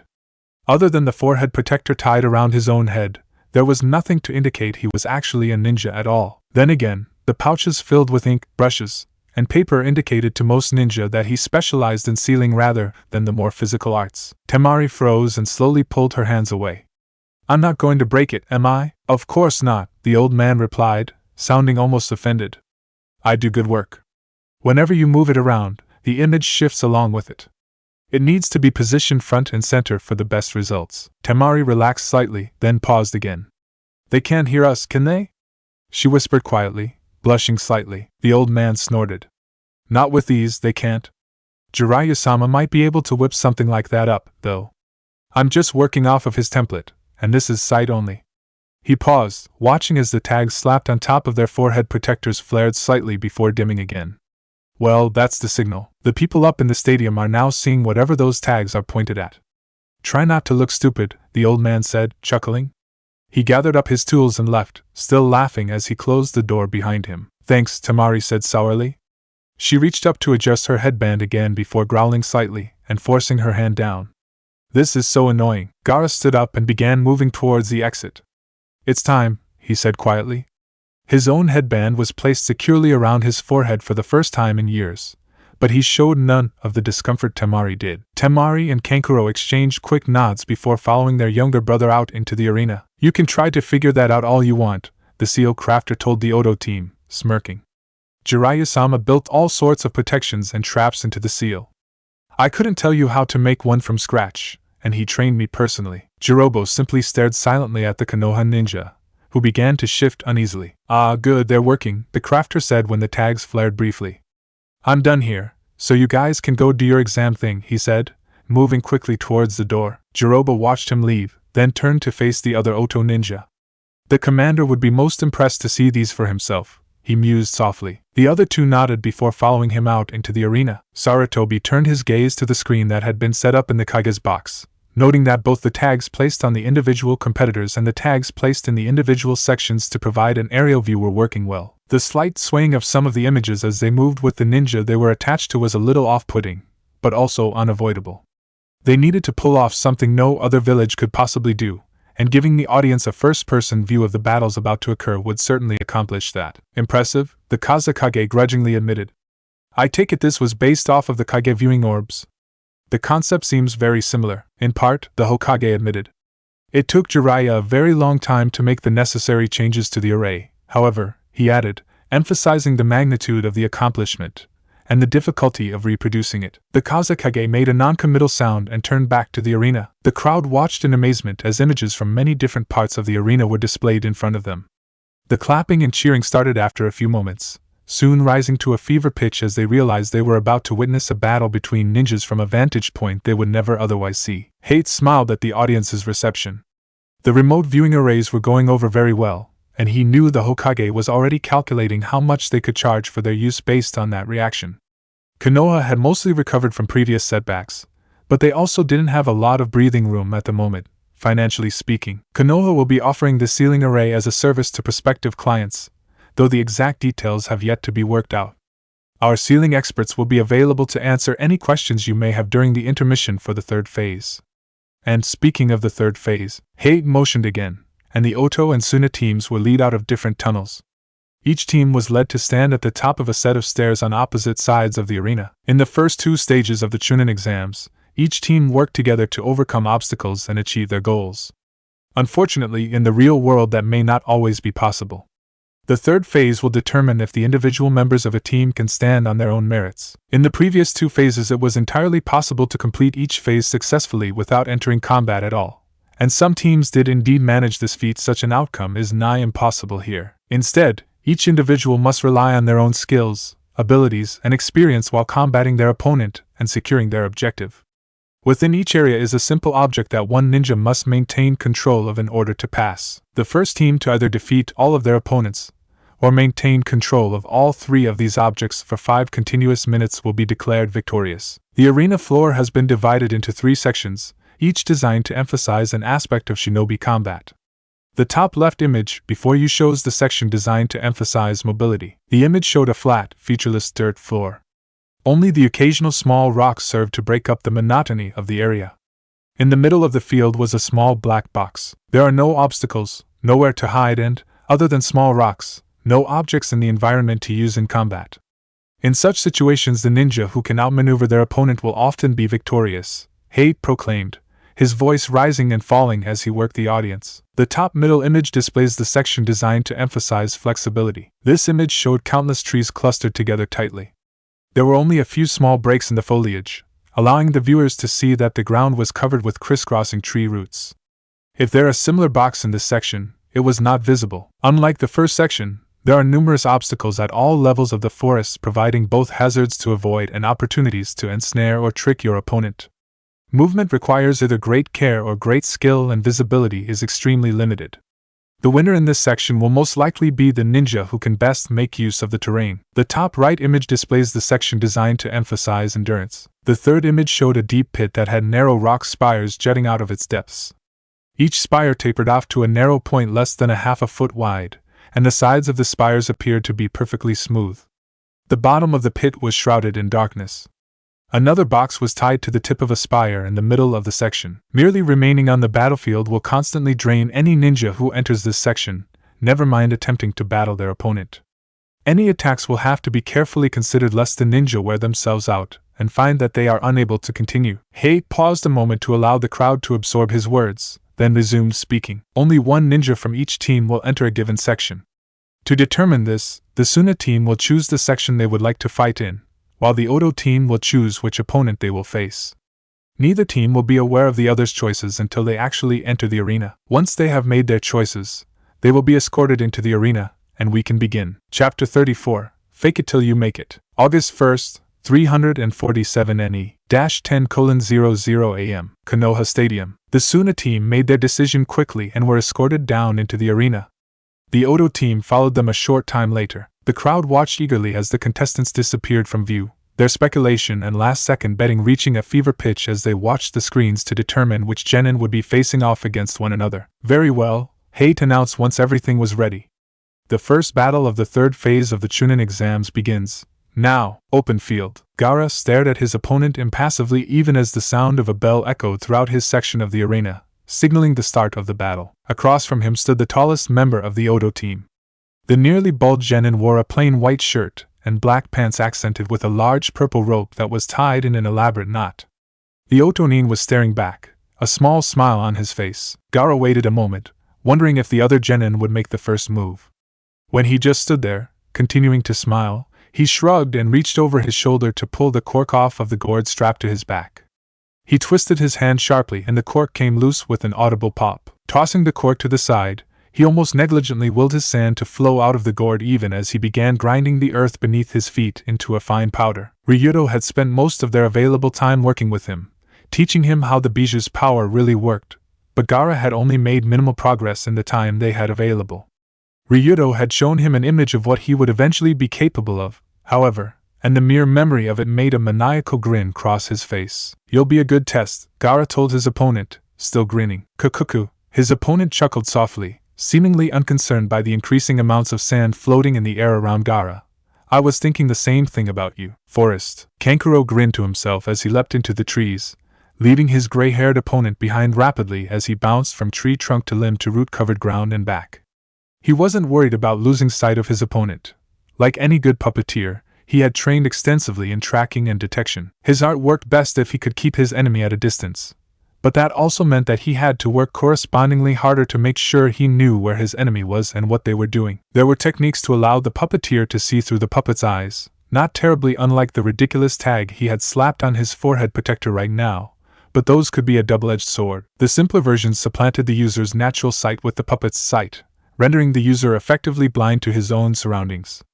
The more advanced versions allowed the user to see both at once, but required extensive practice to use effectively. Either could be useful at times, but most found it more expedient to combat their enemies through more mundane means. He unwrapped Karasu and performed a henge to make the puppet look like himself, then extended chakra strings to take control of his prized creation. The forest terrain allowed him plenty of opportunity to maneuver his puppet close to his opponent, even if the many trees would make maintaining his chakra strings a little trickier than usual. They could travel through solid objects, but the minor variations introduced by doing so altered the way the puppet functioned ever so slightly.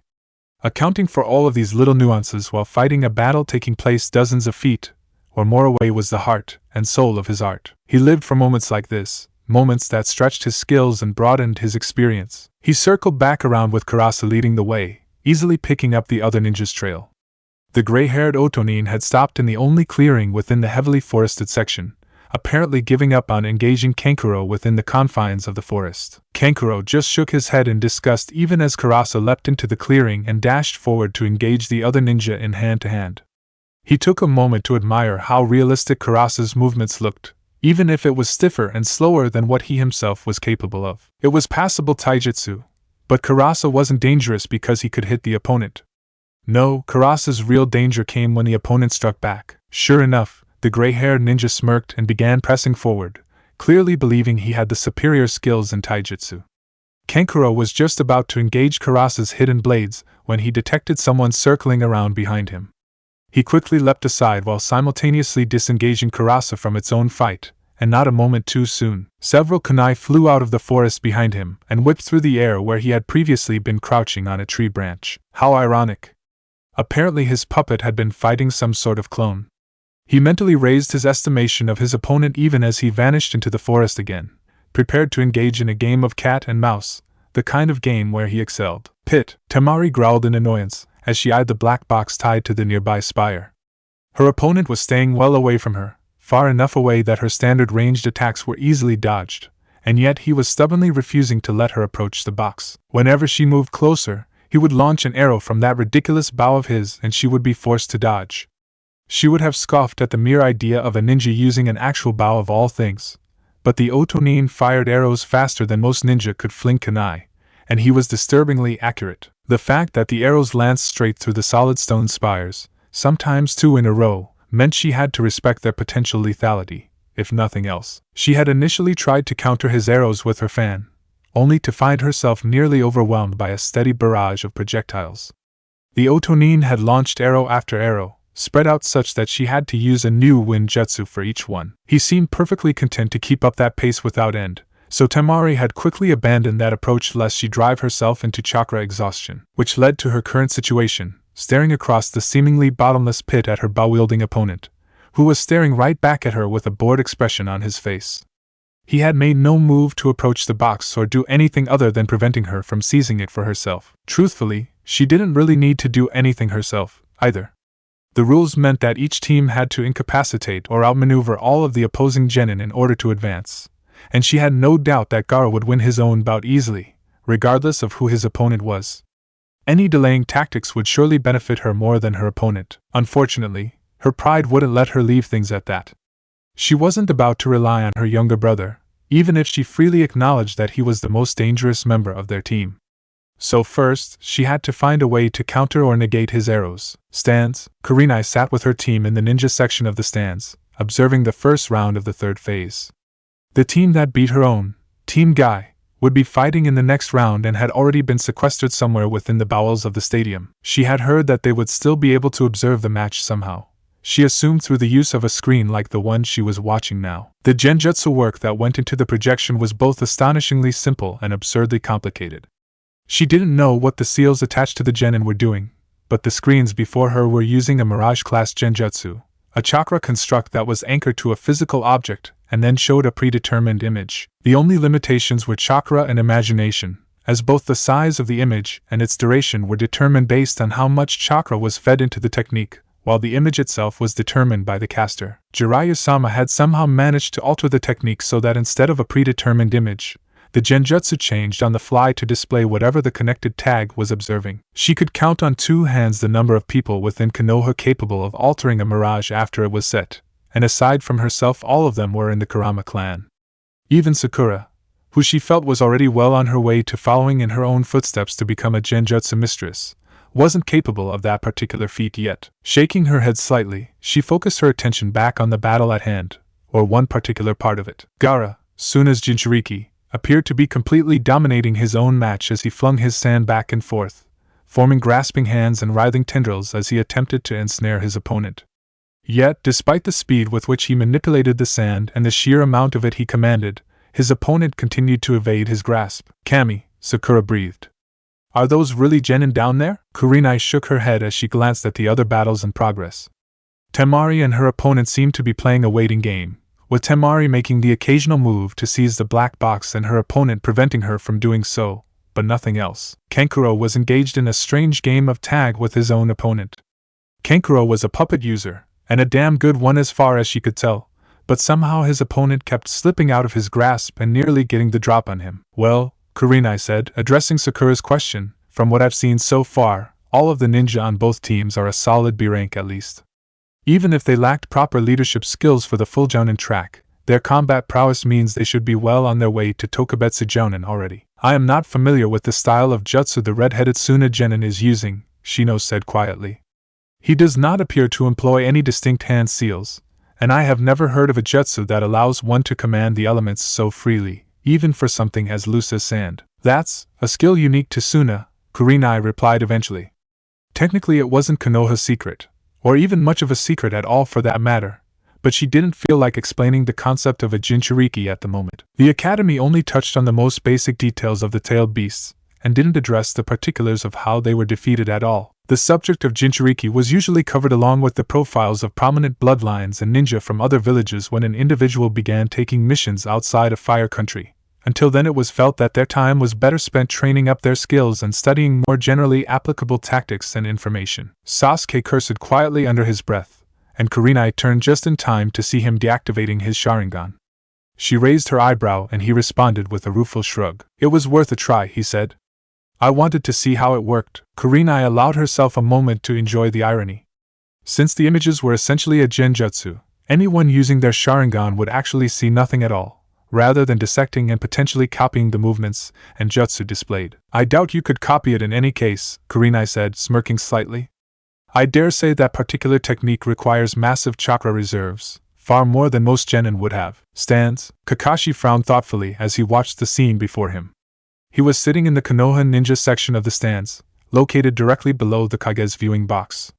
Surrounding him were nearly 100 Chunin and a small handful of Jounin, all focused on the match currently taking place. Something's off about that forest matchup, he commented idly to his companion. It is a most youthful battle of wits, Guy replied boisterously. Kakashi shook his head. Judging from the images, the real Otonin was fighting the puppet the whole time, so what attacked Kankuro? I didn't see the Otonin perform any jutsu that could explain that, and he certainly never caught sight of Kankuro himself, Guy said, assuming a thoughtful pose. The images from the most youthful invention of Jiraiya-sama's do not show us everything. It is possible he performed a jutsu that simply did not have any visible results where the seal was pointed. Possible, Kakashi allowed, frowning. Open field. Gaara frowned slightly, the only outward sign of his increasing irritation. Never before had he come across someone so annoyingly agile. That his opponent appeared slightly out of shape and built more for power than speed only annoyed him further. If he didn't know better, he would have thought his control over his sand had slipped. That wasn't the problem, however, as he could easily tell that he was able to move the sand faster, more easily, and while expending less chakra. No, the problem was that his opponent was simply that fast. Of course, his opponent had also failed to get within 5 meters of him, and all of the Otonin's ranged attacks with kunai and shuriken had failed to penetrate his sand-based defenses. Gaara had yet to take a single step since the beginning of the battle, as he simply did not see the need. He was gradually increasing the amount of sand he had available, and it was only a matter of time before he had enough to cover the entire section of the arena he was in. Gaara had seized the black box sitting in the middle of the arena with his first wave of sand, mindful of the nominal purpose of the exam.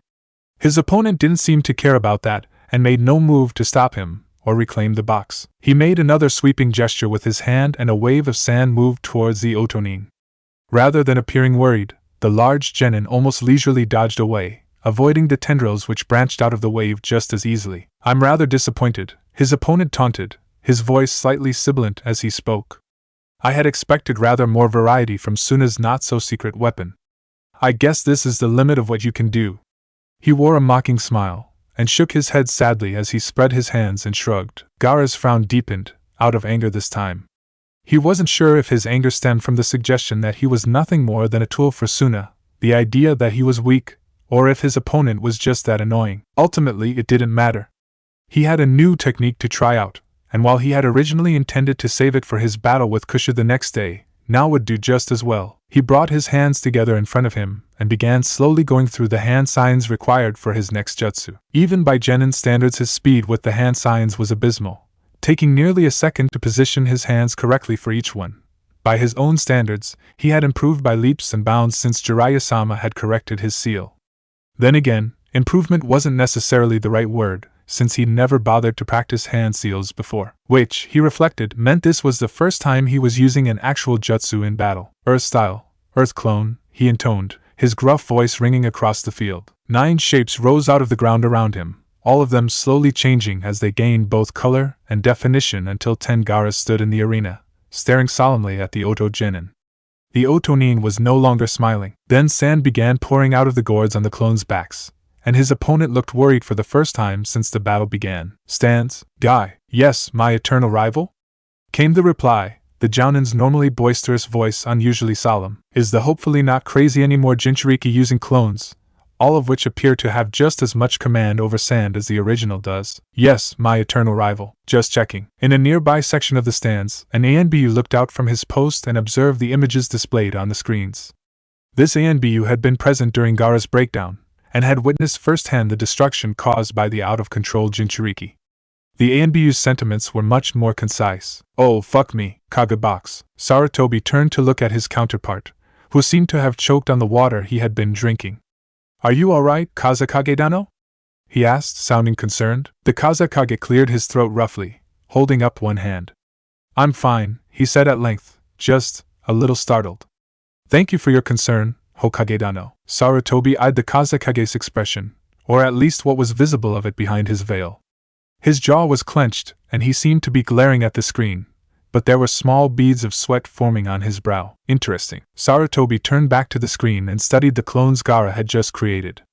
Each seemed to operate semi-independently from the original, but they still moved as a cohesive unit as they began to quickly corner the agile Otonin. He couldn't get a good read on their physical capacity relative to the original, as the original had yet to take a single step and the clones were walking as they slowly spread out around the arena. He mentally elevated Gaara's threat level to AAA, possibly even S.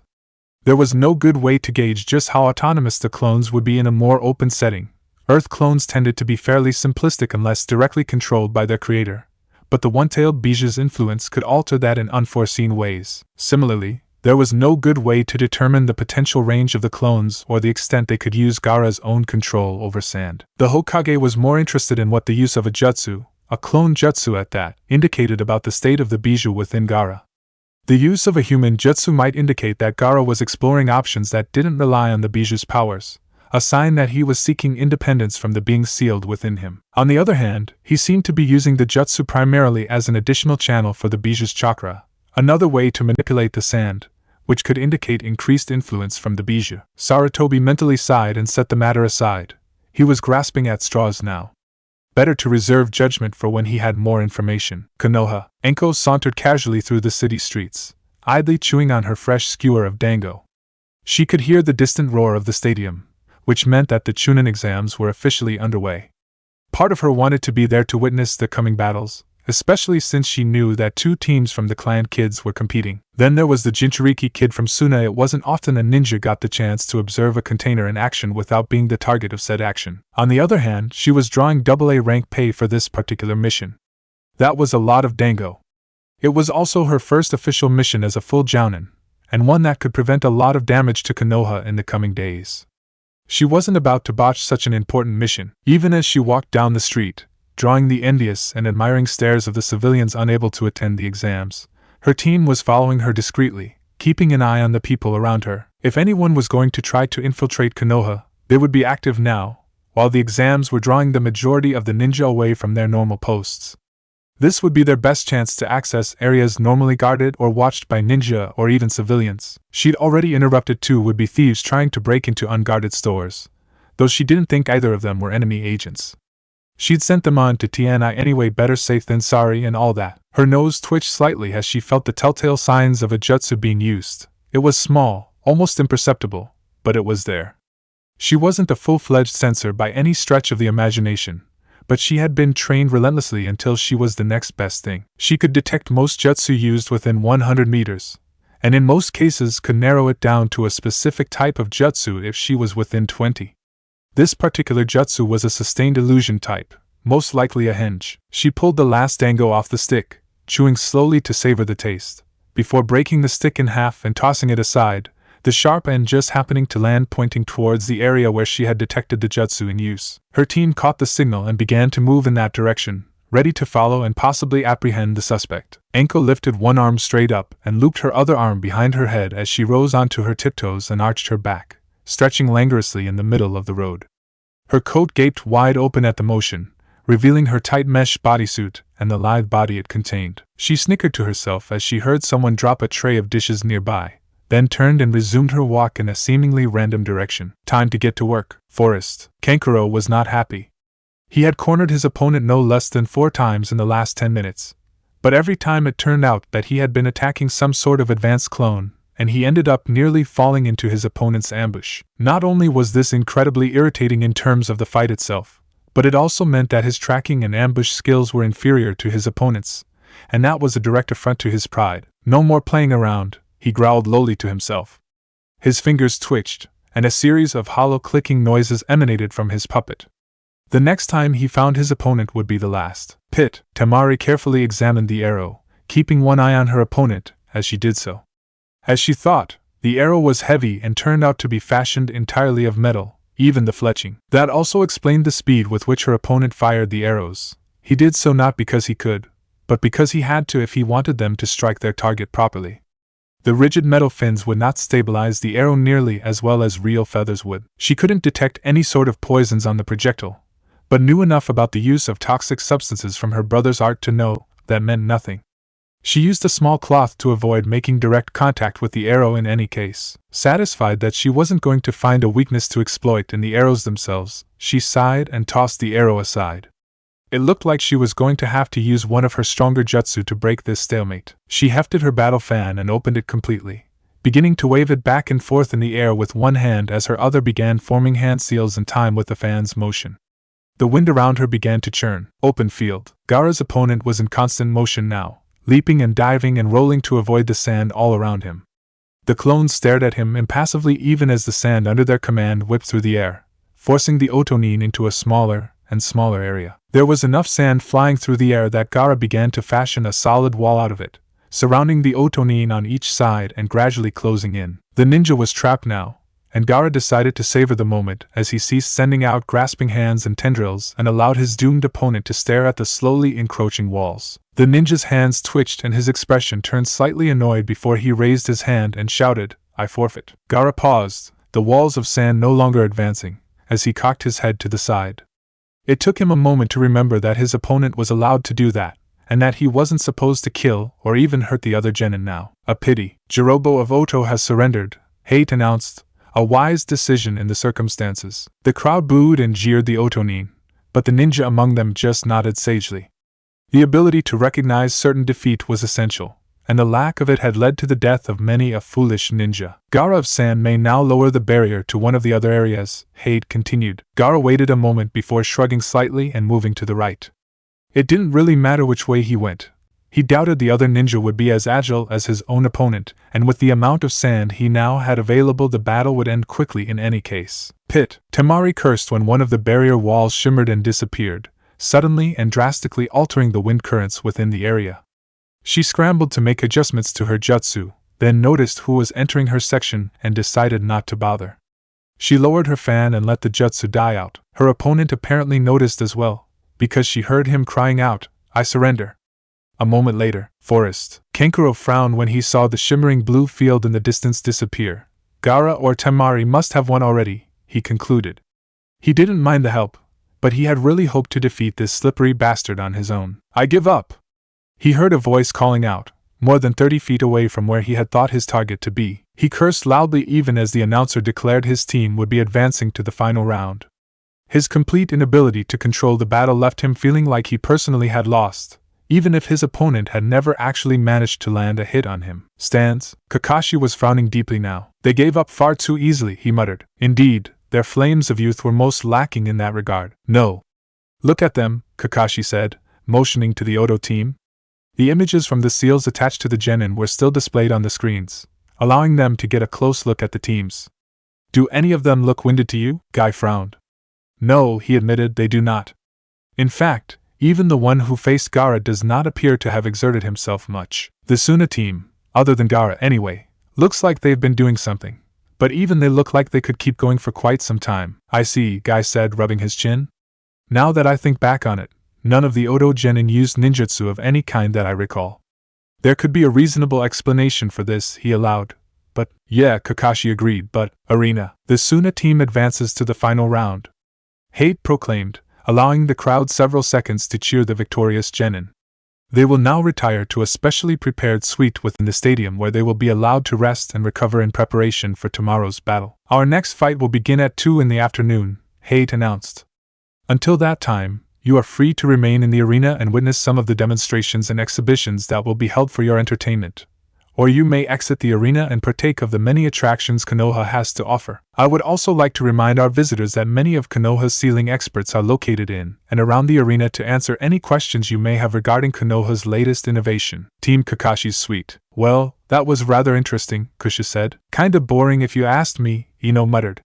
Gaara dominated from the start, and Kankuro kept screwing around with his opponent, even if the whole puppet thing is pretty cool. Temari's opponent surrendered just when she was about to do something impressive, too. I wanted to see what sort of awesome ninjutsu she was going to pull out. Aside from Gaara-san, all of them seemed to be holding back significantly, Hinata observed. Kusha snorted. I'm not sure Gaara even knows what holding back means, he said. Still, what makes you say that? None of them showed any signs of strain, and they were not sweating significantly either. Gaara-san's match seems to have been the deciding factor from the start, given how quickly the other Otonin surrendered once that match was resolved. Kushu tapped his fingers along the edge of the couch rhythmically as he recalled the battles they had just witnessed. You're right, he said finally. None of them were trying very hard. They weren't upset about losing, either, Ino added. Or they hit it very, very well. Kushu shrugged silently. It was expected for a ninja to study their opponents whenever possible, but they had more immediate concerns to address. In any case, we've got a few hours before our fight and some new rules and battle conditions to take into account, he said, motioning to the screen that dominated one wall of the suite. We don't know if we'll be picking the section we fight in or the person we'll be fighting, so we need to be prepared for both. 12:00 p.m. Hokage's office. The Hokage reviewed the reports spread out on his desk. The teams sweeping Konoha during the exams had captured 11 suspects, but so far most of them had turned out to be petty criminals. Anko's team had captured a foreign ninja using a henge, and while the suspect had not been able to adequately explain his purpose for doing so, they had also not found anything more damning than that. Further, he did have legitimate papers that identified him as a grass ninja visiting to observe the Chunin exams. The Yamanaka were working on him, but it would be slow going since they didn't have sufficient cause to destroy his mind in order to retrieve information. At the very least they would keep him locked up until after the exams were concluded, as a precaution if nothing else. Shikaku and the rest of the ninja involved in the emergency planning all agreed that the so-called disruption was going to take place tomorrow, though they differed on the exact timing. Some felt it would happen during the match, some during the closing ceremony, and some felt that it would be time to match the peak of traffic flowing out of Konoha. Then there was the matter of the Oto team. He hadn't been the only one to notice that the supposed genin were much more skilled than they should be and yet were not showing off. They had expected such a new village to send experienced ninja in order to make a good impression, and the Oto team certainly had the skills to do so. They had demonstrated a level of poise and experience most Chunin would be hard-pressed to match. However, that was all they displayed. They hadn't put on a show for the crowd, quite the opposite, in fact. Most civilians probably thought that the Oto team, and thus the village itself, was pathetic. Their actions in the exam did not match up with what their purpose should have been, which meant that they had some other purpose. It wasn't a difficult step to connect their actions with the disruption that would be taking place the next day. Their behavior would make perfect sense if they were conserving their strength for another task. The only question was if they were connected to some piece of it Konoha was already aware of, or if they were yet another side in the coming mess. Shikaku, he said finally, who do we have monitoring the Oto team? Team Noburo, consisting of a Tokubetsu Jounin and 3 Chunin. They have been assigned to the Oto team since they first arrived, Shikaku recited from memory. I see. Based on what you saw earlier, do you think Team Noburo could subdue them if required? Impossible to say, Shikaku replied immediately. The only thing we can say for certain is that Odo team was holding back significantly. Based on their poise, speed, and endurance, I would rate the team as a whole a B-rank threat, minimum. Sarutobi nodded. I think the Odo team merits additional attention. Supplement Team Noburo with an A-ranked assault squad. If the Odo team is involved with the mess tomorrow, I want them dealt with.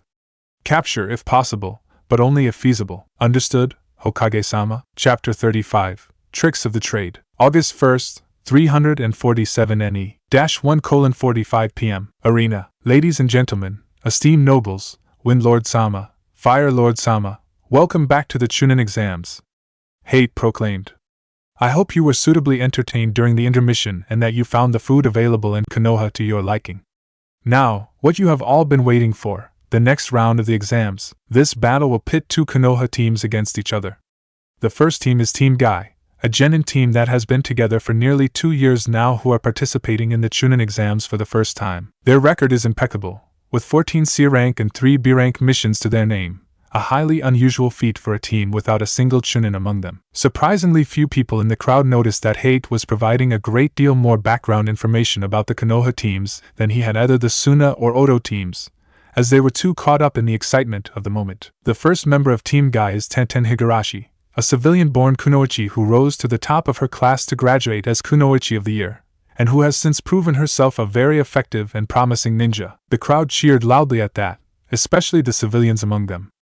Tenten's expression remained focused and stoic, but there was a slight blush staining her cheeks as she took in the crowd's reception. The next member of Team Guy is Niji Hyuga, who graduated Rookie of the Year, is considered one of the most powerful Juken users of his generation, and possesses the famed all-seeing eye. The crowd cheered again, although for different reasons. In the wake of the Uchiha Rebellion, the Hyuga clan had become the most prominent and favored clan in Konoha. Most of the crowd had never heard of Niji before, but they still recognized the Hyuga name. The final member of Team Guy is Rock Lee, a civilian-born ninja who is widely considered to be a future taijutsu master, a future many believe to be not so distant. Hate paused for a moment to allow the crowd to settle down before he moved on to the rest of the introductions. Their opponents will be the members of Team Kakashi, who have been genin for less than a year. Don't let their supposed inexperience fool you, however, for they have amassed no less than 6 C-rank missions in that brief time, all successful. Team Kakashi consists of Hinata Hyuga, the heiress of the Hyuga clan who, like her cousin Niji, is considered one of the most powerful Juken users of her generation and possesses of the famed all-seeing eye. If we are lucky, we may witness a battle between these two ninja, a battle between two Juken users, a sight that you will never have the chance to experience anywhere but Konoha. The next member of Team Kakashi is Ino Yamanaka, who graduated Kunoichi of the Year in one of Konoha's strongest graduating classes. She is the heiress of the Yamanaka clan and is able to wield her family's jutsu to devastating effect. And last, but certainly not least, is Naruto Yamanaka. The volume in the crowd rose sharply as Konoha cheered its little hero with all of their might. The foreign visitors were stunned at the village's reaction to a mere genin. Naruto graduated Rookie of the Year and is already regarded as one of Konoha's strongest genin. He is also a fully qualified mednin who trained under Konoha's own Shizen Kata for a number of years. With the last of his introductions made, Hate let the crowd's cheering continue for a bit before he spoke up again. This match promises to be one to watch closely. Before we begin, Team Guy will select the battlefield while the members of Team Kakashi will select their opponents. Each team has 2 minutes to decide, starting now. It took much less time than that. Both teams had their answers ready. Open field. Yash! Naruto-kun, I had hoped I would be facing you in battle, Lee proclaimed. Kushi just grinned widely and settled into a loose stance. Forest. As expected, Hinata-sama, Niji said calmly. Our Byakugan is best suited to the forest, just as we are best suited to face one another in battle. Yes, Niji and I-sen, Hinata replied, every bit as calm and collected as her cousin. It has been some time since we last faced one another. I hope you have trained hard, for I have learned much in my time with my team. As have I, Hinata-sama. Pit. Ino frowned at her opponent, as she crouched on the side of a spire. You look way too happy right now, she noted sourly. Tenten just nodded eagerly, managing to bounce in place even as she stood sideways on the rocky pillar. Arena. With the genin in place and the barriers prepared, the second round of the third phase of the Chunin exams, Team Guy vs Team Kakashi, can now begin. Open field. The sound of the bell had barely begun to fade before Lee launched himself forward. Kushu rolled to the side to avoid Lee's spinning kick and was back on his feet and in his stance a moment later. Leaf Whirlwind. Lee cried out enthusiastically, seemingly not caring that his initial attack had failed. You've gotten faster, Kusha said, a bit of admiration in his voice. He respected few things, but power was one of them, and for a genin Lee certainly had that. As have you, Naruto-kun, Lee replied. He bounced on his toes twice, then was suddenly moving forward. Kusha began dodging and waving around Lee's attacks, but unlike his battle with Kiba, he had to focus to do so. He soon found himself forced to block when dodging failed him, his forearms and shins trembling under Lee's assault. His Yuki was hard at work correcting the damage Lee caused, but his opponent's blows were powerful. A couple of those hits had severely stressed his bones, and one of them would likely have cracked by now were he not continually healing himself. He tried to counter, to force Lee away and shift the fight in his favor, and immediately regretted it.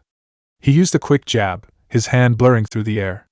Against another opponent it would have made contact, and if properly placed might have been sufficient to end the fight. Against Lee it was an opening that was ruthlessly exploited. He felt Lee grabbing his arm and pulling, shifting his center of gravity forward. The next instant he felt Lee's foot making contact with his stomach, and he was flung off the ground. A moment after that Lee was next to him, somehow managing to stay behind him as he moved through the air. Shadow of the dancing leaf, Lee announced happily as bandages began to wrap around Kusha's body. Kakashi had warned him about this particular maneuver, and he knew better than to let Lee complete it. Abandoning the taijutsu battle as a lost cause, he wasn't terribly surprised that Lee had proven once again to be better than him in that regard. Though he was a little annoyed, he brought his hands together before they could be restrained by the bandages and began rapidly moving through hand seals. Wind style, burst, he called out. He didn't need to announce the name of the jutsu any more than he needed to use the hand seals, but countless ninja were watching and it wouldn't do to give away his true abilities unnecessarily. The air around him shimmered for a moment before gale force winds exploded outwards, with him at the center. The bandages attempting to bind him were ripped and torn, and Lee gave a shocked cry before he was blown away. Kusha continued his descent to the ground and landed in a crouch, easily absorbing the impact. He turned to face Lee, finding the other genin already on his feet with a wide smile on his face. As expected, Naruto-kun. I knew that wouldn't be enough to defeat you. Then why did you try? Kusha asked curiously. One must kindle the flames of youth properly. The flames of youth must grow at a measured pace lest they burn themselves out prematurely. Right, Kusha finally replied. Yash, Naruto-kun, Lee announced, stomping each foot on the ground once and slapping his hands on his forearms in some odd ritual. Let us continue, Forest. Hinata and Niji closed in and engaged in a juken duel as they had literally thousands of times before, each knowing the other's moves almost as well as they knew their own. Hinata flowed around Niji's strikes, her movements quick and sharp, while Niji met her attacks head-on, his entire body moving with precision as he carefully deflected each blow with minimal effort. Hinata was counting on that, counting on using Niji's familiarity with her style and his admittedly well-founded confidence that he would likely emerge battered but victorious. She slid around Niji's hand, her own blurring forward in a practice motion, but her real attack came from another direction entirely. Kakashi had given her a challenge on their second day as a team, one that had shocked her with both its simplicity and its ambition. The idea had probably come up in the early days of the style's creation, but had been dismissed due to its difficulty and the fact that it clashed with the fundamental principles of the style. The majority of the juken users, Niji included, would likely never be able to pull off what Kakashi had suggested. Hinata, on the other hand, was uniquely suited for it. Hinata's foot lashed out, aimed at Niji's ankle and primed with a spike of chakra that would penetrate the major tenketsu point there. In this difficult terrain where they were both using chakra extensively to solidify their footing, such a blow would cripple him and would in all likelihood end the fight with that one strike. Hinata didn't miss the flare of chakra Niji emitted, but she was so stunned by what it implied and the fact that Niji was capable of that jutsu that she almost didn't react in time. She eventually did react, throwing herself backwards, but not in time to escape entirely. The sphere of chakra that exploded from Niji's body caught her in midair, launching her towards a nearby tree.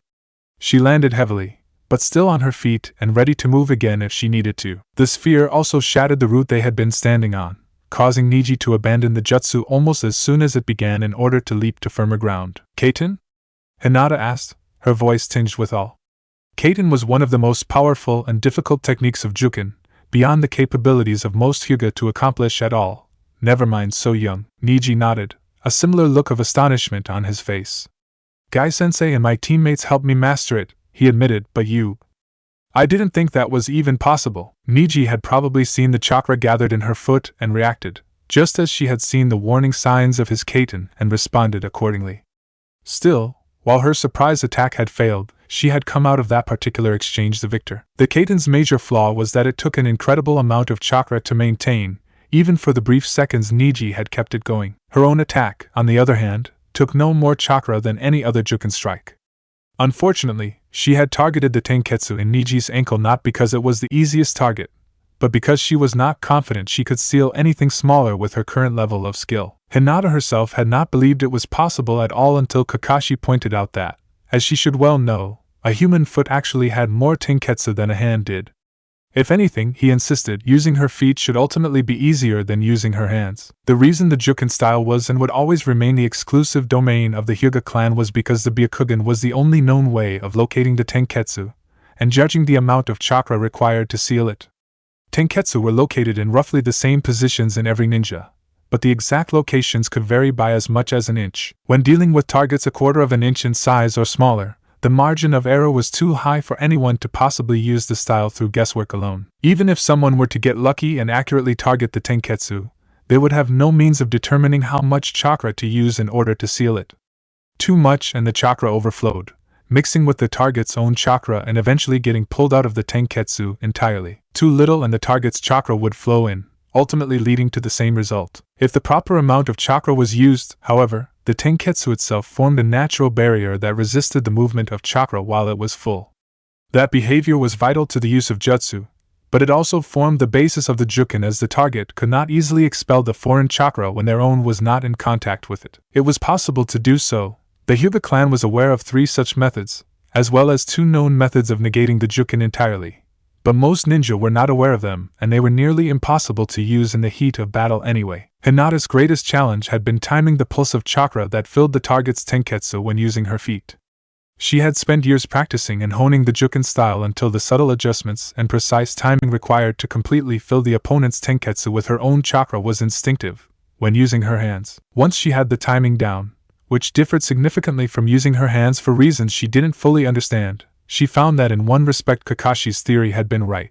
The subtle manipulations of chakra actually were easier to perform with her feet due to the presence of the additional Tenketsu. The use was different, but the rapid alteration and adjustment of chakra emitted from the foot was very similar to the concepts behind tree and water walking. Hinata smiled, a slightly predatory grin adorning her face that she had unknowingly acquired from Naruto.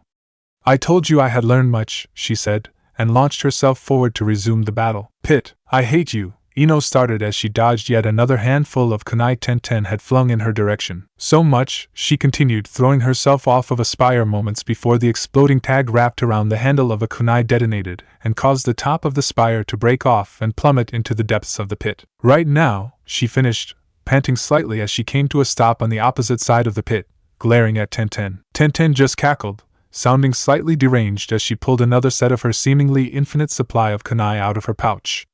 "Do you know how much time I spent worrying about that lightning jutsu of yours?" she asked rhetorically. "I had to change up my entire battle style just to avoid giving you kunai to use against me, and then we end up facing each other here of all places. All that time wasted." "That is so not my fault," Ino snapped back. She was a little bemused that Tenten had been that worried about her lightning technique. It was useful, true, but only because there had been so few kunai scattered around at the time, all of them strategically placed for that exact purpose. The more points there were for the lightning to jump to, the harder the technique was to control. Making sure there were no kunai near her when she used the technique was also a major factor, since the jutsu could just as easily turn back on her if she wasn't careful. She wouldn't take as much damage from it as her opponent might, but it would still be a setback best avoided. "Don't care," Tenten replied just as quickly. "Now shut up and take it like a kunoichi," she yelled, leaping forward and flinging more kunai towards Ino. "Fuck this," Ino muttered to herself as she dodged.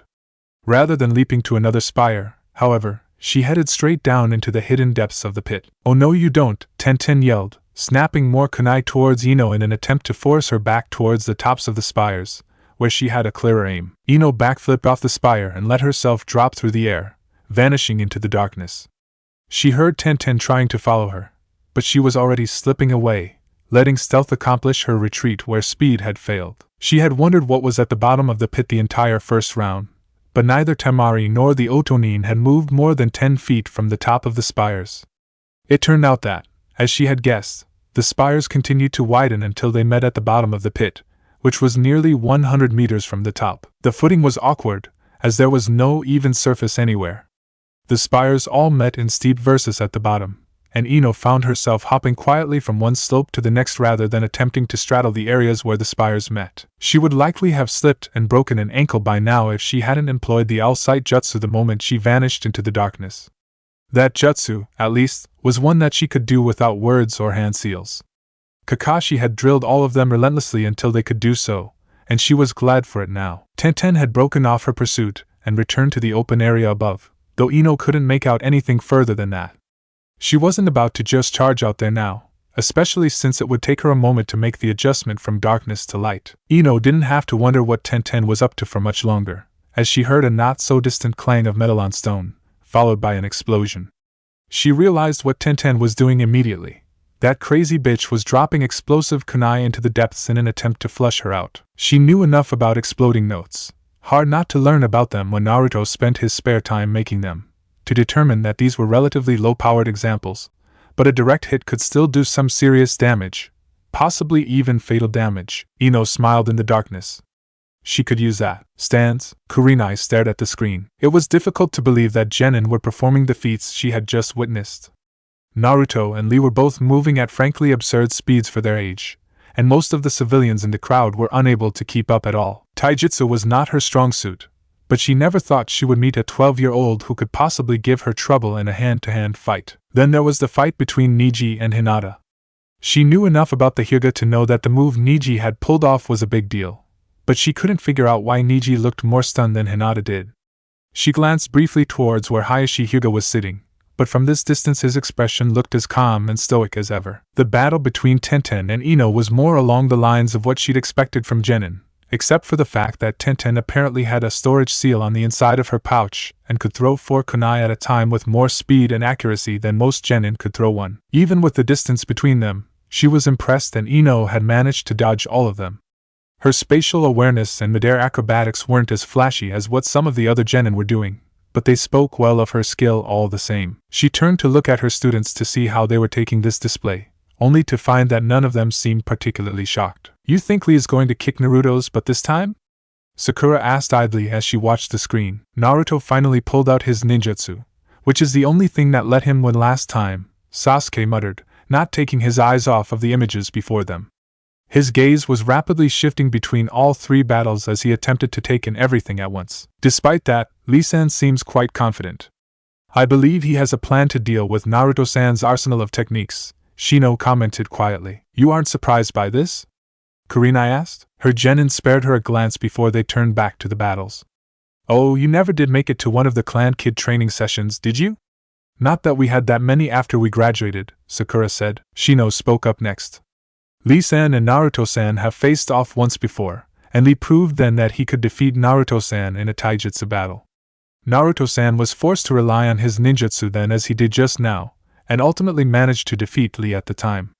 I believe we are about to witness Lee's response to that defeat." Open field. Kushu watched as Lee began to spin in place with his arms pulled tight against his body. Shaking off his surprise at the odd maneuver, Kushu prepared to launch a barrage of earth jutsu against the genin, planning to corral and eventually trap the taijutsu expert without having to engage him directly. He abandoned that plan along with his position when a projectile of some sort emerged from the whirling blur that was Lee, the object whistling as it shot through the air towards him. He rolled to the side, narrowly dodging it, and prepared to counter Lee's next move. The sound of an enormous hammer striking a massive gong assaulted his ears. He could actually feel the vibrations traveling through his body as something happened behind him. He didn't have time to see what it was, however, because 3 more objects were hurtling towards him. He pumped chakra into his limbs, consciously reinforcing his body for the first time during the battle as he blurred away from the projectiles. He saw it happen this time. The objects struck the barrier separating the different sections of the arena one after another, the sound assaulting his ears each time. The barrier flared brighter and brighter after each hit, and after the 4th he could actually see cracks forming. Without any further punishment, however, the cracks slowly began sealing themselves once again. His examination of the objects and the barrier was interrupted when something slammed into his body, throwing him up into the air. The impact was repeated rapidly, tossing him back and forth in the air like a ragdoll even as he struggled to respond to the sudden assault. He began pushing more and more chakra into his body, even some pure yuki to aid in healing as the damage reached dangerous levels, and eventually he could make out his attacker. Lee was moving much faster than he had been before and was currently keeping him suspended in the air with nothing more than the force of his blows. Kushu growled lowly in his throat. Time to put a stop to that. Not bothering to even pretend to use hand seals this time, he used another wind style burst to force Lee away. It didn't catch his opponent. Lee kicked him away the moment the air around him shimmered, but it gave Kushu enough time to recover. Lee was circling him on the ground, face alight with eagerness as he waited for the technique to die down enough that he could return to melee range. Kushu thrust his hands below him, using an intentionally flawed wind style gust to push himself upwards. The jutsu, when used properly, did not impart any momentum to the user. The incomplete stages did, however, and he took advantage of that now to force himself high enough to reach the ceiling created by the barrier. He flipped in midair, landing upside down in a crouch. His feet didn't want to stick. His chakra slid off of the barrier rather than anchoring him as he had intended. With a snarl, he shot out spikes of chakra from his feet, forcing them to dig into the barrier.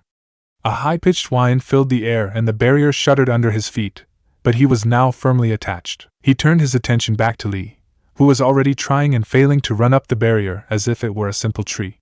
The other genin looked frustrated for a moment, before he suddenly grinned and darted towards the corner of the field where the two walls of the barrier met. Kushu watched and waited as Lee bounced between the two walls, using his strength and speed where his chakra control had failed him. With one last push, Lee launched himself into the air, closing with Kushu at blistering speeds and ready to attack hand-to-hand once again. Kushu jumped, using all of the considerable power in his legs to launch himself straight towards the ground.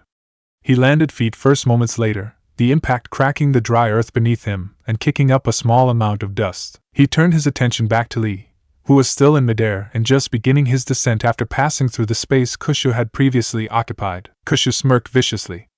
Time to see how he liked being juggled in midair. Stands. Kurenai glanced once again at her students. Sasuke and Sakura were gaping silently at the screen as they watched the battle between Naruto and Lee escalate. Shino gave no outward sign of his agitation, but Kurenai could hear the low buzzing of his kakaichu. Kurenai had forced herself to stop thinking of the two combatants as genin.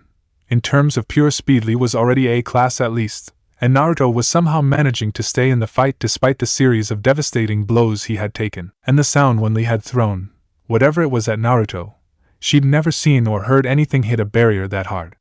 The gong-like rumble had washed over the stadium and rendered the crowd momentarily silent, before they had returned to cheering with renewed enthusiasm. She wasn't sure most of them could even follow what was going on visually, much less understand the significance, but they seemed to be eating it up nonetheless. She turned her attention to the other fights for a moment, noting that Niji and Hinata were once more engaged in a Jukin battle, though Niji seemed to be struggling for some reason. He had used the Kaiten twice more that she had seen, thought she still couldn't figure out why, as he had yet to truly catch Hinata with it. His chakra expenditure was beginning to show, and as things stood, Hinata would be winning that match. Tenten seemed to be in control of the battle between herself and Ino. She currently had possession of the black box that served as the nominal goal for the exams, and she was still flinging kunai into the depths of the pit where they exploded in small flashes. The image coming from Ino was pitch black, as it had been for a few minutes now. Hade had not called the battle in Tenten's favor, however, so clearly he believed Ino was still in the fight. Open field. Kushu barely remembered to continue faking hand seals as he began his barrage of jutsu. The earth around his feet rumbled for a moment before several boulders the size of his torso were torn from the ground and launched at Lee, who was still falling in midair. Earth-style, rock bombardment, Kushu intoned. With the rocks winging their way towards Lee, who was watching them approach with widened eyes, Kushu immediately began the hand seals for his next jutsu. Water-style, levee break, he called out, and water began seeping through the ground at his feet, the effect quickly spreading until a large portion of the middle of the field where he stood was wet and muddy. He began the hand seals for a third jutsu, but was interrupted by the sound of rock shattering above him. Turning his attention back to Lee, he saw a haze of dust and debris hanging in midair, and no sign of the green-clad genin. A light splash alerted him that Lee had somehow reached the ground, and then he was straining to dodge a rapid series of attacks once more. A most youthful attempt, Naruto-kun, Lee cried happily even as his fists and feet ripped through the air, narrowly missing his blonde opponent. But I shall not give you time to try again. Kushu didn't bother to reply, instead splitting his attention between dodging Li's strikes and performing his next jutsu. He took a few hits. Li had continued to increase his strength, it seemed, since each blow was cracking bones at this point. But he found the opening he needed. His hands flashed through an abbreviated series of signs and he announced his next move. Earth style. Muddy embrace. All around the clashing genin earthen hands rose up from the ground, grasping at Kushu's opponent wildly. Li began to split his efforts between destroying the grasping hands and continuing his assault. The grasping appendages were easily destroyed in a single blow. In a matter of seconds Li had taken care of all of them. Kushu just watched impassively as Li turned to him, the boy almost completely covered in mud. "My flames will not be dimmed by such methods, Naruto-kun," Li announced, preparing to close the distance once again. Earth style harden. The look of shock on Li's face was incredibly amusing to Kushu as the mud covering Li's body suddenly gained the strength of solid steel. Harden was a basic technique, considered by many to be useful when first learning to use earth-natured jutsu but essentially worthless beyond that. Most ninja could make loose dirt as strong as rock, but the tougher the starting material, the harder it was to increase its durability.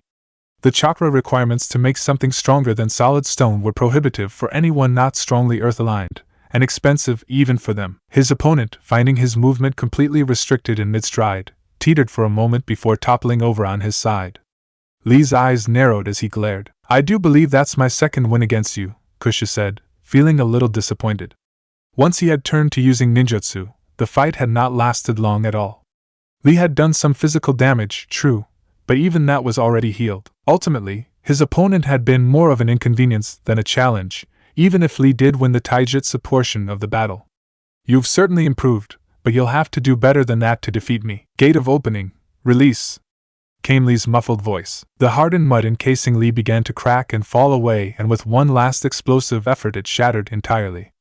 Li slowly stood up, brushing the remaining bits of debris off of his clothing, then glared. His expression more serious and determined than Kushu had ever seen it. "I will not lose to you again, Naruto-kun," Li said solemnly, even as wisps of blue chakra curled off of his form. "You are a good friend, but right now you are my opponent. I will come at you with all of my power, and prove once and for all that hard work can defeat a genius." Li dropped into a stance with his arms crossed in front of his face. "Gate of healing, release. Gate of life, release."